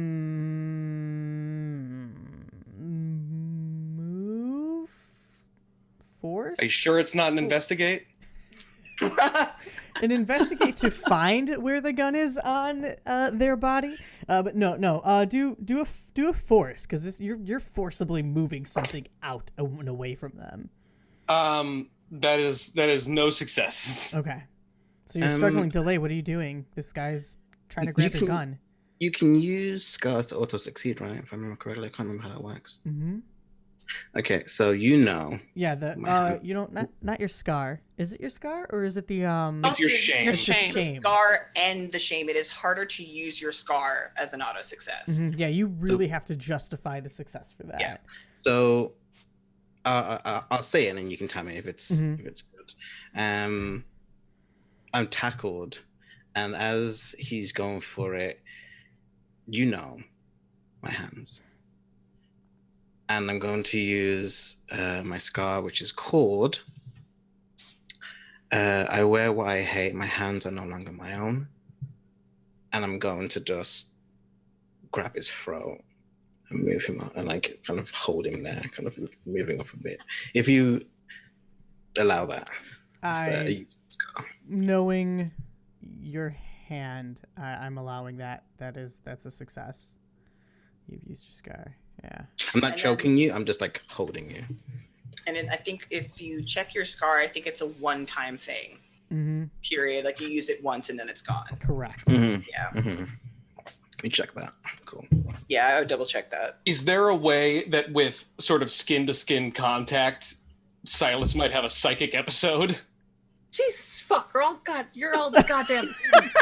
Probably if it was. I need to know what is happening. I'm all for it. Yeah, roll me. There is no skin to skin. Yeah, but it's still such close contact. I love it. Though. Go ahead and roll me. empathize. Mm-hmm.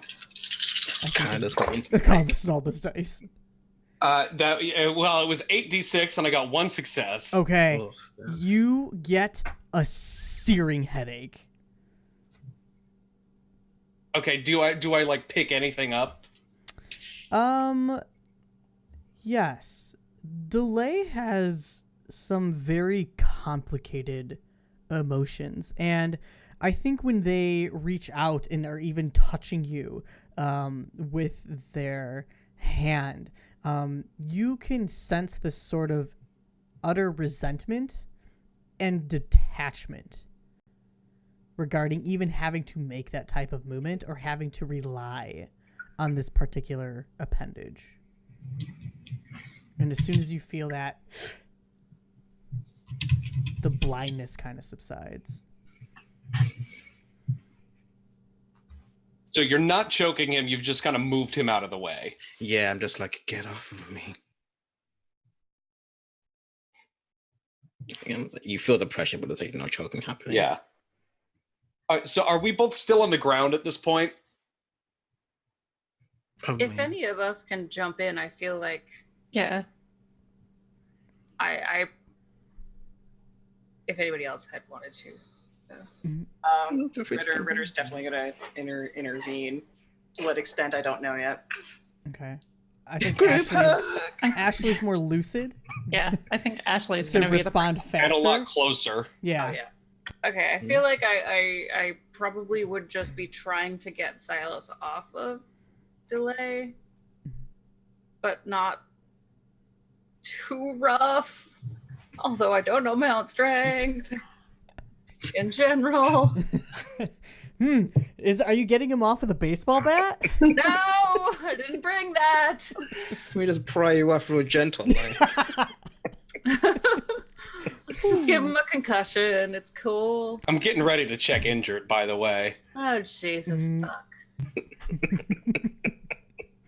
I will let you decide if you want to roll for that, but Ashley is typically the strongest out of everybody here, so I think it's safe to say she'd be successful in separating a person who doesn't know how to fight from a person who might kind of know how to fight. Gotcha. You know, I feel like I would grab like under the armpits and like pull you back, and that way you're free to like still be.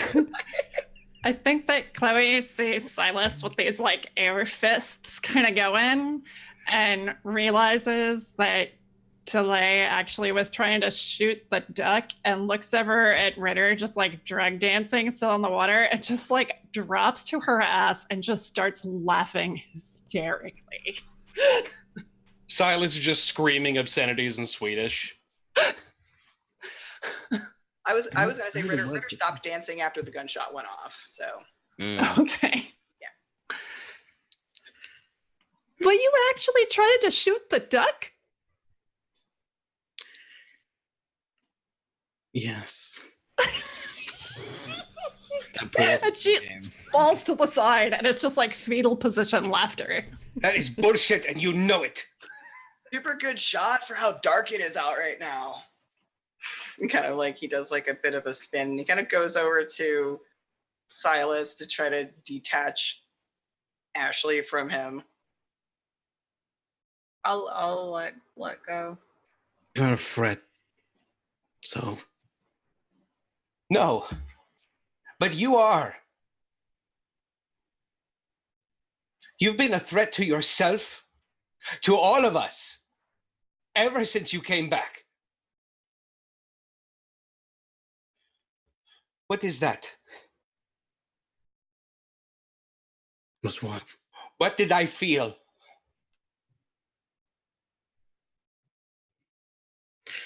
I'm a threat. I'm the one who's been fighting to stop Synergy. I'm the one who has lost everyone I have ever loved. You want to know what this is? And I grab the glove and would just like drag it off quickly and shove it in front of your face. And you see where the elbow should be is just a turned up kind of like a meaty stump. and in it is just almost like a Terminator hand, that just has all these like wiring in it, and like tubing, and just says, "I've sacrificed everything to stop them. People have died in my hands for the same reason. And I'm sorry that your boyfriend is lamenting over some god-ridden symbiotic slug." Called extraterrestrial life, and they really want to go home, or did. And kind of like he does like another like spin, and kind of like pats Silas down, and he kind of like he just walks. He just keeps going. Like it's almost like he's walking back into the direction of where the camp was. Definitely see the fire. The whole forest has caught fire at this point. Yeah, the Dino Raptor coming after us again. We already did that. Another army man appears. Oh Nope. my God. Chloe's gonna gather up all of Ritter's like bullshit, but she's gonna take the drug paraphernalia for doing whatever narcotic he was doing, and she's gonna kick a hole in the ground and she's gonna throw it in it and she's gonna kick the dirt over the top.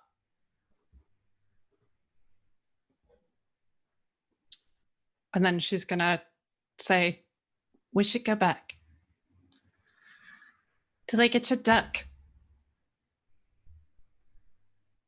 Kind of see, because you're kind of looking directly on them, Silas, that there's like tears in their eyes, and yeah, they put their gloves back on, go over to the pier, and start taking off their boots. Silas, What?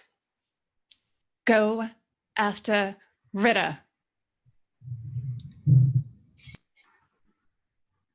He's kind of embarrassed by this whole situation, and yeah, he just trudges off. And Ashley's alone with Chloe. Yep. Let's do it. Let's do some Ashley Chloe interaction. What an idiot. Do you do that stuff too? No. Who's got time for that?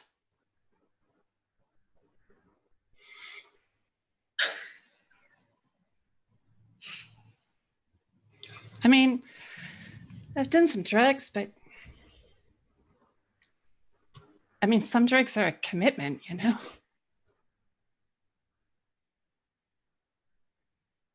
Sure.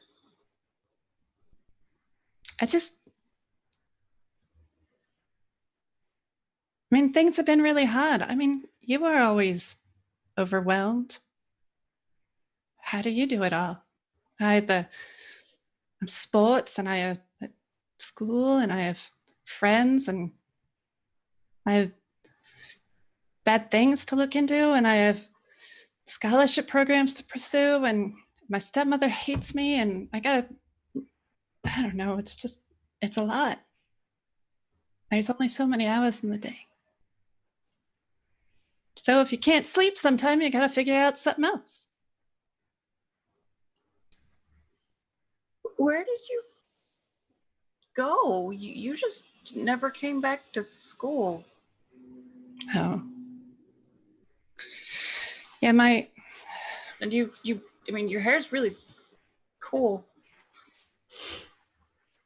Thanks. Yeah.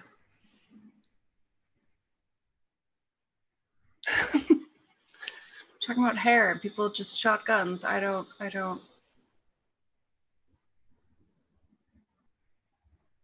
I feel like maybe yours, but my life bounces from the weird shit, and I go back to school and everything is normal. And I feel like for them, they've never gone back to normal. Yeah. Oh my God, yeah.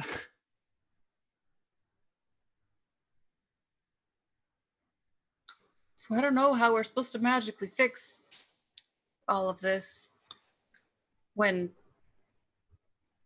they've had such a hard time. Yeah.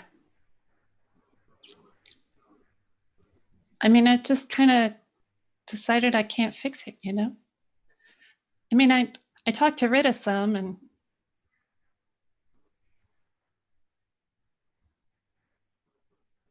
he thinks I don't know. He delayed too. Everybody thinks I don't know what life is about, you know? But I think maybe you and I are the only people who still have a touchstone to what life is about. I don't know. I kind of felt back when we were, you know, little, like you and I were kind of what held stuff together, you know? Everybody else would go, and then I'd figure out a plan and you'd make it happen, and then somehow I didn't really belong with anyone anymore, and I don't know. I'm sorry I wasn't here. You were the thing that kept us together. Oh, no, Ash. You were. The name wall. You did that.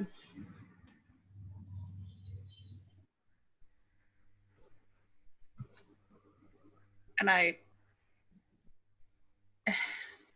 done a lot of very selfish things, but I think that maybe one of the most selfish things I did was hold on to how angry I was at the aliens for so long, because how they fucked up our friendship.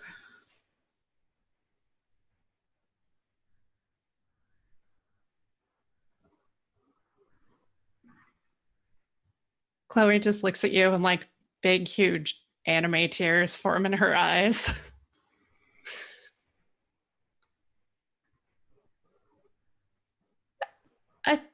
I thought we weren't really friends.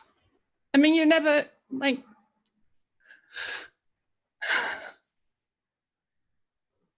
You were my only friend, Ash. You got me to read books. You got me to run. I can run real fast now. I can't play soccer. Soccer's boring. I'm good at field hockey. I like to watch field hockey. I don't know what I'm talking about. Okay. She grabs you and hugs you. I think that Ashley will like receive the hug in like a very stiff way. Not out of like, not just, you know, out of emotional stuntedness. Pat. Awkward hug. Let's go, and wipes away all the tears. I guess we should go see what those idiots are up to. Yeah, they've got guns and drugs and things. So. Someone's got to go sort it out. Someone's got to be a leader. I think that's your job. No, that's supposed to be Silas, and he's all angry. Well, maybe... Well, let's walk. We'll talk about this thing I read about in school called leading from behind. Okay.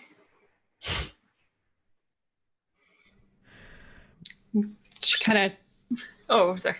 She just kind of like takes your arm, and guys start walking through the dark. The lady watches them go as they just sing at the pier.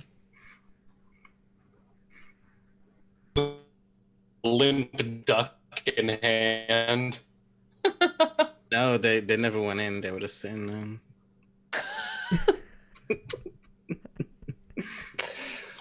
Waste of a good duck. No duck was had this day. Silas, did you go back to the camp? I went off after Ritter. Okay, Ritter was heading towards the camp then, yeah. Vaguely, yeah. Okay. Ritter was heading somewhere. Pick direction. Hopefully he went towards the camp. I'll just say yes. Yeah, for the sake of time. You two make it back to camp, and like right as you do, Cece steps out just to kind of check up on everybody. And okay, sorry, let's make sure that my mic was working over there. Ritter, where are all your friends? They went to go shoot ducks. I'm not even going to pretend I know what that means. Silas, can I borrow you for a second? Yes, sure. He just grins because he has no shoes. He's shirtless. He's wearing just the really damp harem pants. She left you all of the beer. She's going to assume you've just been drinking. So Sure, go talk to her. It's not like she wants to talk to me or anything. He kind of goes over to start rummaging through the drinks. it's just the shittiest, cheapest beer she could have gotten for kids. He's like, wow, Steel Reserve, great job. Oh. Tastes just like the can. The can tastes better. Oh, that's such a bad taste. It's Silas. so bad. Speaking of bad tastes, let's talk to Cece. Yeah, let's do this. So she's gonna take you inside the cabin and kind of close the door behind you. And that like usual like pretty cheery demeanor that she has kind of fades. And look, I know things have been hard on you, and I know you have been doing your best to take care of my son, and I can never repay you for that. But I got something in the mail, and I think it is meant for you. I do not know who it was from. I tried listening to it. I don't understand the language. So here. And she reaches out and hands you like a Walkman, and there's a tape inside with some headphones.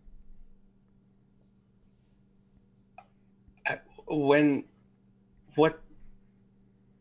Okay. And he'll pop the headphones in and see what's going on. Okay. So you listen for a moment. The tape just kind of plays quietly. You hear that like as it turns, and then you hear Hedge Sotnos, Silas, and I hope this reaches you in time. I understand you may be upset or mad at me, but please understand. When the world cries for help, you must help. I've been watching you though. Growing up, making friends. It's not been easy, but your bright eyes continue to brighten the skies of others. And you need to know how important that is, not just to me, but to your friends. When the world is engulfed in darkness, they will need you, my sweet nose. You're special. So very special. And I wish I could say more, but there just isn't time. So please listen to me. You must get into the loop. Tower 2, Level 4. There are worse creatures in this universe than the Derricor, and they are already seeping in through the rift. After the facility was shut down, There has been no one here to keep watch, to keep this evil at bay. I know what you know. Shut it down. Shut the whole thing down, my beloved son. Jag älskar dig.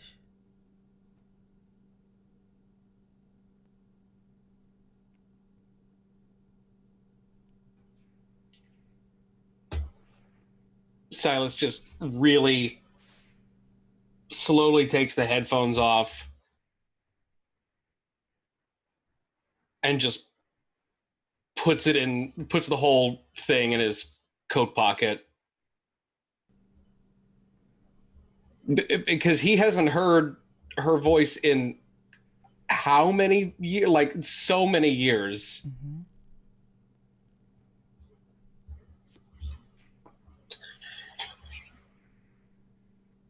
And he just looks at Cece and just starts to sob.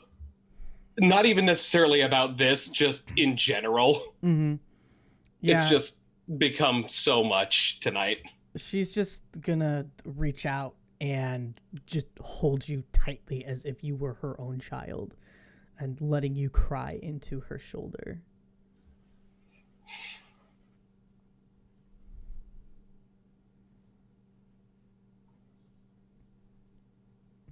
I tried to take care of him.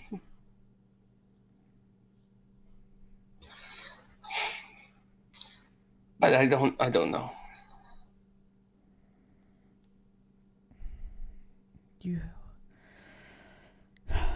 You have done your best, and it honestly is not your responsibility to take care of my child. I know you're just being there as a friend, as a lover, and I love you as much as he loves you, as if you were my own son. And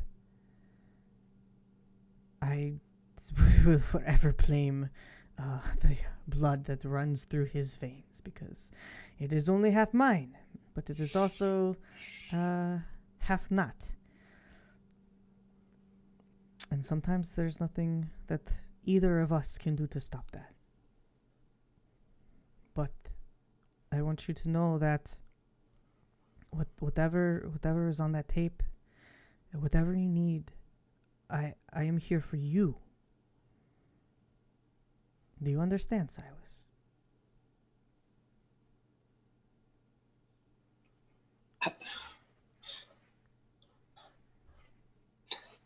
Is there another room in here? She kind of like steps away a bit so you could see the room. It's literally this like tiny like storage looking shack. There is a bed, you know, a little like stove area. It's just a little hole in the wall essentially. But you can sleep here if you would like. No,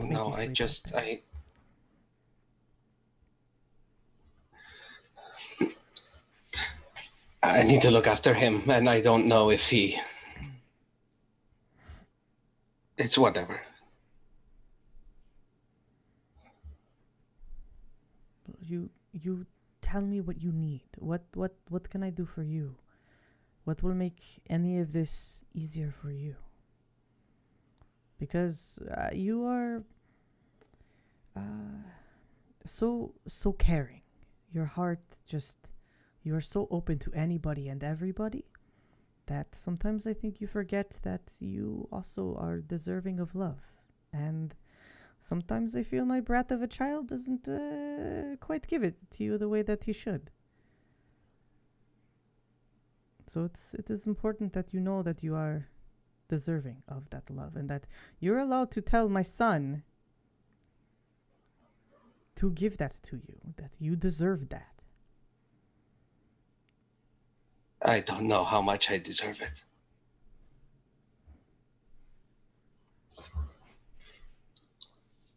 But thank you. I will... She kind of like brushes some of your hair out of your face and helps kind of wipe away some of your tears.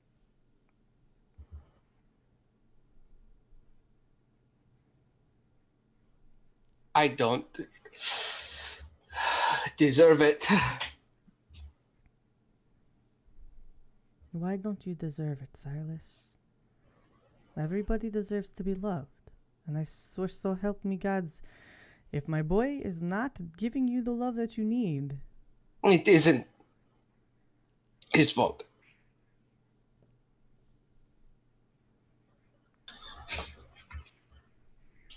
It's whatever. Okay.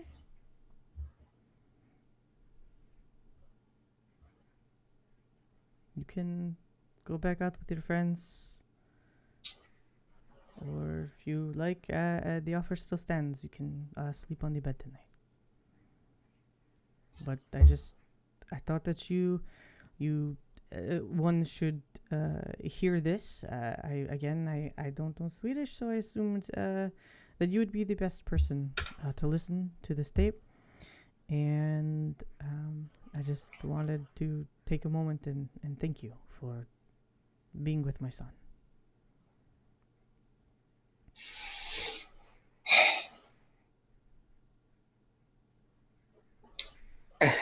I tried to be there for him. You are. You make him happy. I can see it in his eyes. Every time you step into a room, he brightens up. It is like I see him again when he was 10 years old. That's beautiful. You're beautiful soul, Silas.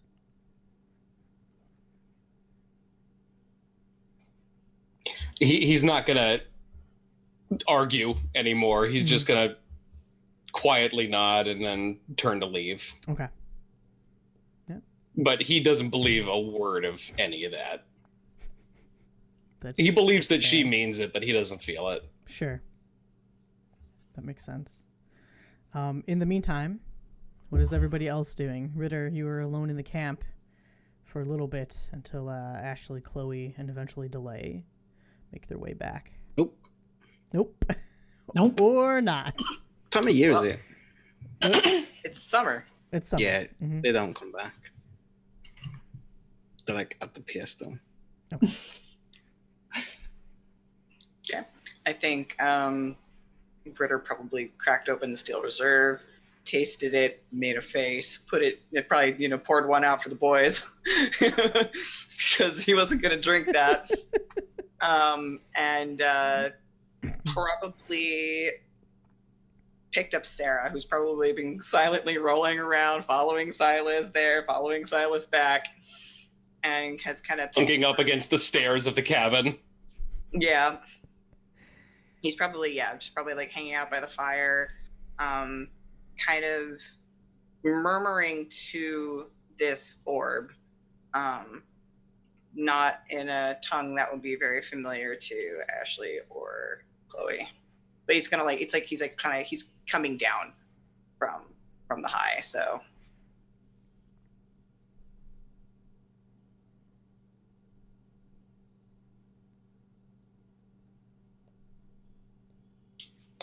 Chloe walks over and just throws your stuff at your feet. Kind of just slowly tips his head at that. Oh, thanks, Chloe. Kind of just slowly kind of reaches and kind of shakes the white shirt off that's now probably a little dirty.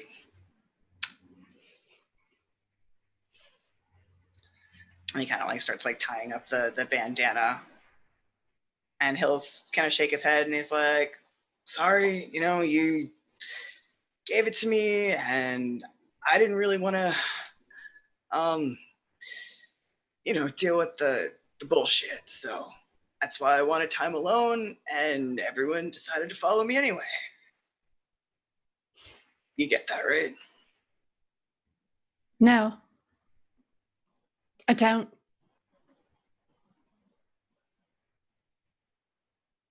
Kind of just shakes his head at that and he's like, well, there's a time and there's a place and there's responsibilities and it's fine to do what you need to do, but it's not fine to blow off the people who care about you. It's not fine to this. He kind of like rolls the orb a little bit in his hand and kind of like hugs it to his stomach, and he's like, I guess maybe my thought in time and place is just to disappear for a bit. Let you guys have your powwow kumbaya talk. No. Your thought was to avoid all of everything. And you know what? I won't be a part of it anymore. I won't be a part of any of it anymore. If you want to do drugs and avoid other people, you find them somewhere else. And if you want to find someone to hang out with who's not part of everything, you find someone else. Silas loves you.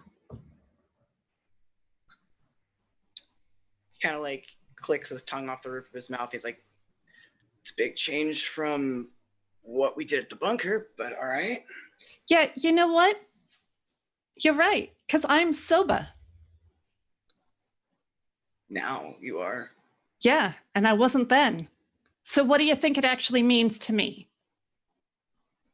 He kind of smiles. That it's important to you. Yeah? That's good. You think that you're important to me? I don't know. Am I important to you? I was high. What happened. It's whatever you're attributing to it, whatever you're taking your chemicals that were in your brain and attributing over to me as if I'm somebody that I'm not. It's bullshit. It's not real. Is Silas outside yet? Maybe just now. Okay. I'm also standing like Right. basically like looking around like I have had 3 beers. So you're tipsy. Yeah. So I'm sober. I'm sober. No, just kind of like Well, I'm not rolling anymore, I guess, is her point. he kind of slowly takes the oar, like, Sarah, and kind of puts her on the ground beside him, and he's like, Chloe, I was talking about the trip at the bunker. I wasn't talking about Germany.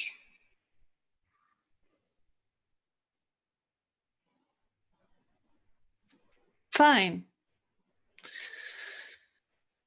I don't care what you're talking about.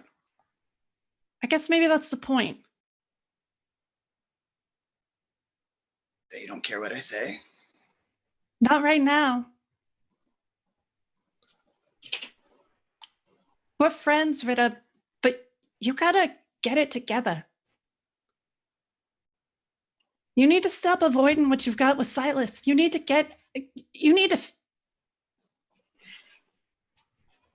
just stop. Kind of shakes his head, and he's like, I wish I could stop taking. I really do. But if you were inside my body, and if you could feel the shit that I feel every single fucking day, you'd want something to take the edge off too. And that has nothing to do with you. That has nothing to do with him. That has nothing to do with anybody.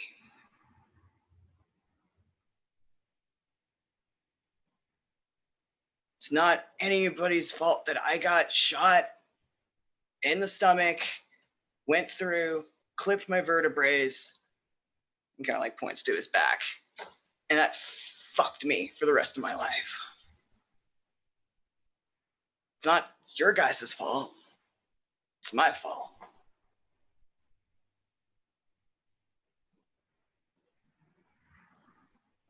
Look, if you don't want to if you don't want me to buy any more from you or whatever, that's cool.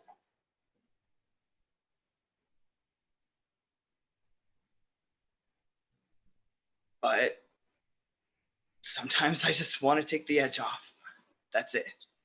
Sometimes I just want to go off and be alone for a little bit.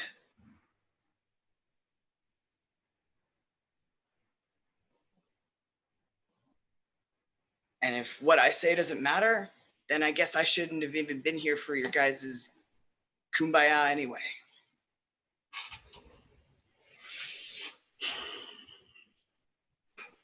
no different than it was back then, you know? Whatever I said back then didn't matter either. That's not true. What are you talking about? His eyes slowly slide over to Ashley. She kind of like puts her hand in her mouth like, fuck, I was trying to pretend not to listen to that. Yeah. Everything I said about Sarah didn't matter. Whatever. We all have to work together to figure out what's going on here. So I'm going to do that and function how I can function. And he kind of like, he points towards his own chest.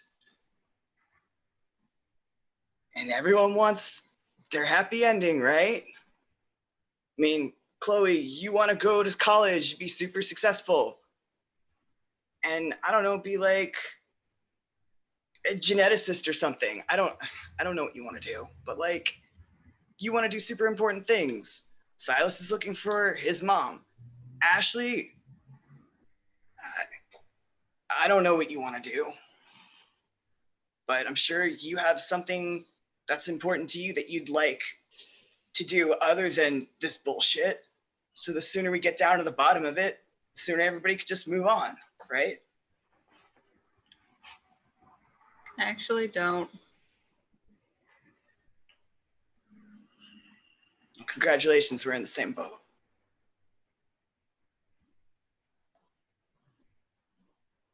I'm just doing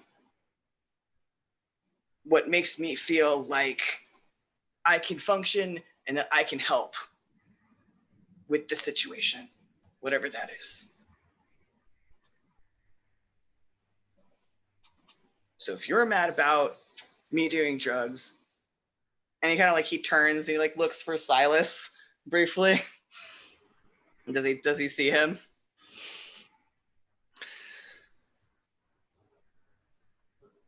The mute button didn't work. I think like he's probably been standing outside for a little bit. I don't know if he's been like keyed in as much to this conversation, but he's definitely there and listening now. Yeah, I did a line of coke. It helps mellow me out. Which it does not mellow you out, but he's making up excuses. But if that helps me not be super aggressive to Batty McBatstein over there, points to Ashley, then isn't that for the best?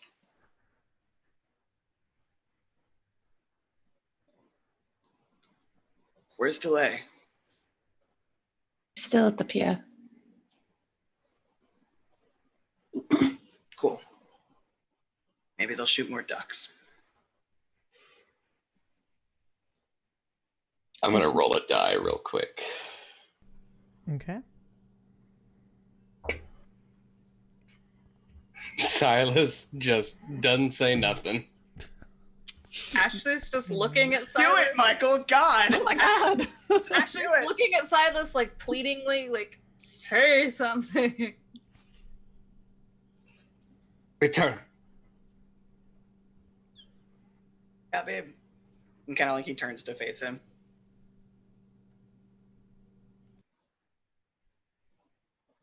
Sarah's alive. He blinks at that. We're gonna end at that. We're gonna end at that. That is a place to stop. Oh.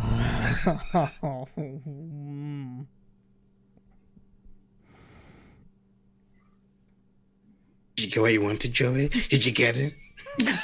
Mostly yes. Did we solve this all in one episode?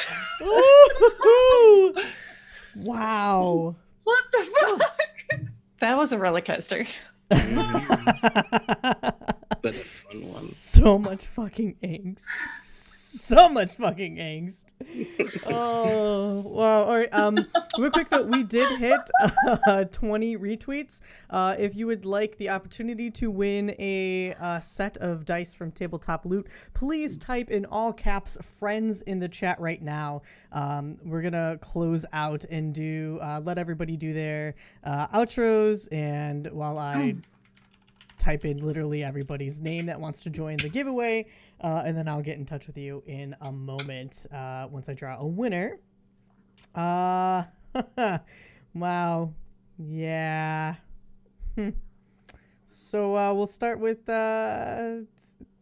Michael. How you doing, buddy? How dare you start with me? Gotta clear your head. I'm fine. There's a lot of stuff that's finally coming out, like a lot of stuff that's been that has been known to the quote unquote we're players, that has been known to the players but not the characters, and then there's some stuff that's still yet to come out. But like I love these horrible dramatic episodes. And I'm sorry that there's so little plot, Gnome. You know what? Again, like this is season 6 of Buffy the Vampire Slayer. Like there really wasn't any plot. It was all angsty drama, and I'm here for it. We're doing it earlier, so that means we might actually get a good like season 4 out of this. Season 4. Yeah, man. If you all survive, I don't know. We'll see. We'll see how that works. Still can kill all of you. But anyway, my name is Michael. I have been Silas. I am the Dungeon Master of the Dungeons, Dragons, and Dives podcast, which is a 5th edition podcast, if you like that sort of thing. But that's not what I want to talk about tonight. Because I have just recently started a brand new game on Julian's channel. He's below me today. I know that much. On twitch.tv/Jackal and Hare. Every Monday at 8 p.m., I am running a D&D 5th edition campaign. Julian is in it. A bunch of our other friends are doing it. It is called On Gilded Tides. It is a 5th edition pirate adventure. And so far, the 2 sessions that we've had have both ended with a cliffhanger sea monster attack. So tune in, because it's getting weird already. Thank you so much. I always love playing this show, but I'm going to relinquish the rest of my time. I'll take my answer off air. I see you also listen to NPR. Oh, I love you all so very much. Real quick, congratulations to Or Trigger or OR Trigger. You are tonight's winner. Mazel tov. I will shoot you a message or shoot me a private message via Twitch. If that doesn't work, hit me up on Nomadic so we can chat. Let me get your info and I'll pass it on to Encounter Roleplay so they can send you a set of Tabletop Loot dice. We'll kick it on down to Julian. What's up, friend? So I hope everyone had lots of fun saying how much my character's garbage, because he is. I didn't say anything. Yet. God damn it. But yeah, I've been Ritter. Thank you all for dealing with his issues. He has a lot of them, and hopefully, we kind of reach some conclusions in upcoming episodes. You guys can find me over at Jackal and Hare. I am the Jackal of that channel. Be sure to check in this Friday at 8 p.m. Eastern Standard Time, where we return to Blood Debt, which is our mafioso Settlers of Catan game in the city of Miami. So you can check me and Pro out over there as we swing back over to the Saint side. Otherwise, you guys should check out Dice and Desire on Twitter, because Pro just posted a teaser for our upcoming podcast. And yes, it is what the title is. It is Dice and Desire. Steamy, dare I say. But yeah, that's it. Thanks for having me. Sorry, I was reading the chat.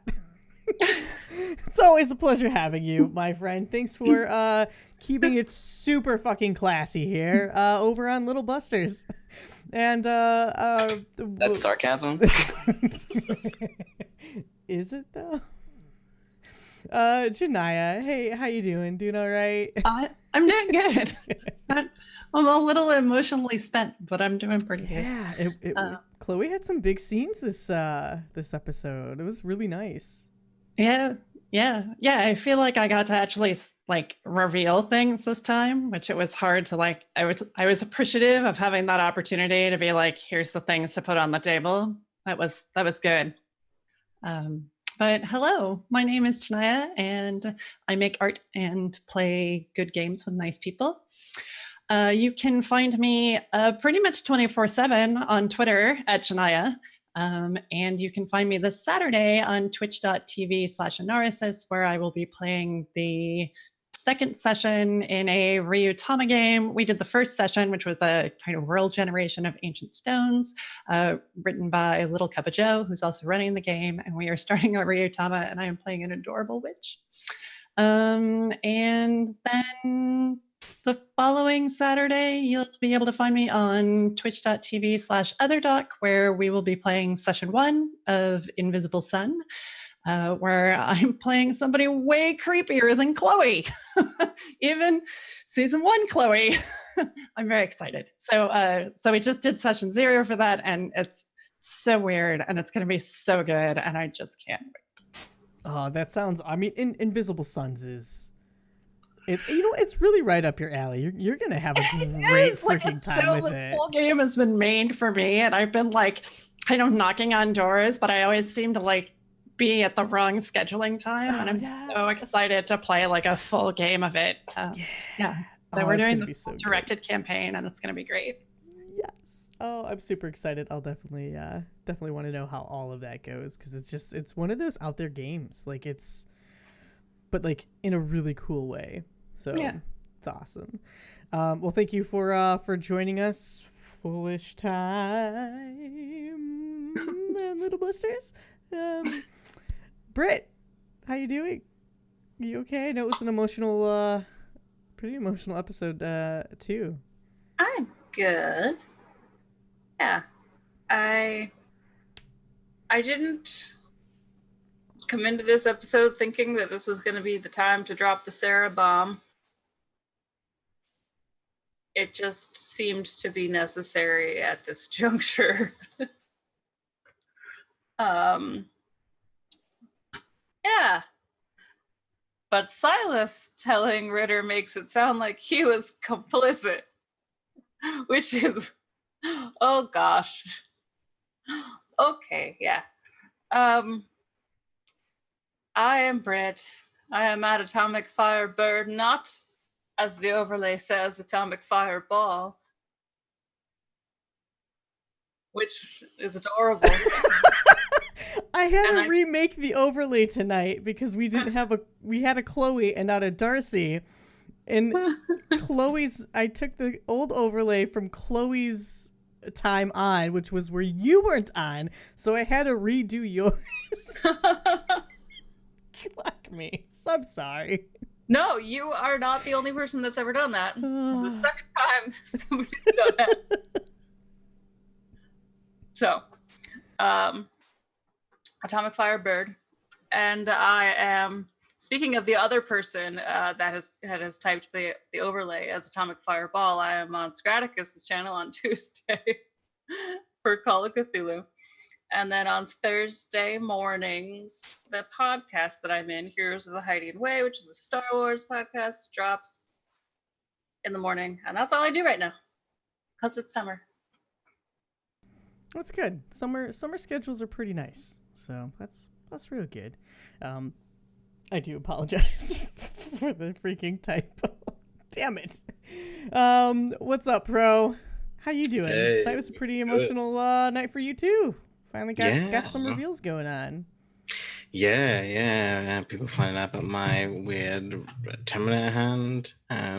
Just like finding out about the aliens and Yeah, there's emotions all over the place. I'd initially thought that they was going to be like on the sidelines, but once the alien stuff got dropped, then it was like what? So yeah, it was pretty cool. Really great.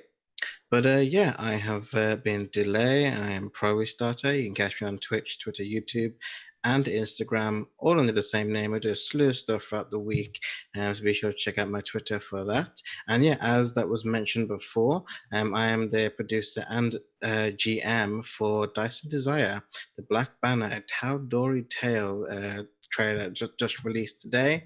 There is in chat. Check it out. Got a great number of people from the community. It's a great LGBT mature podcast, D&D 5e. Super hyped for it, coming this fall. Thank you for having me.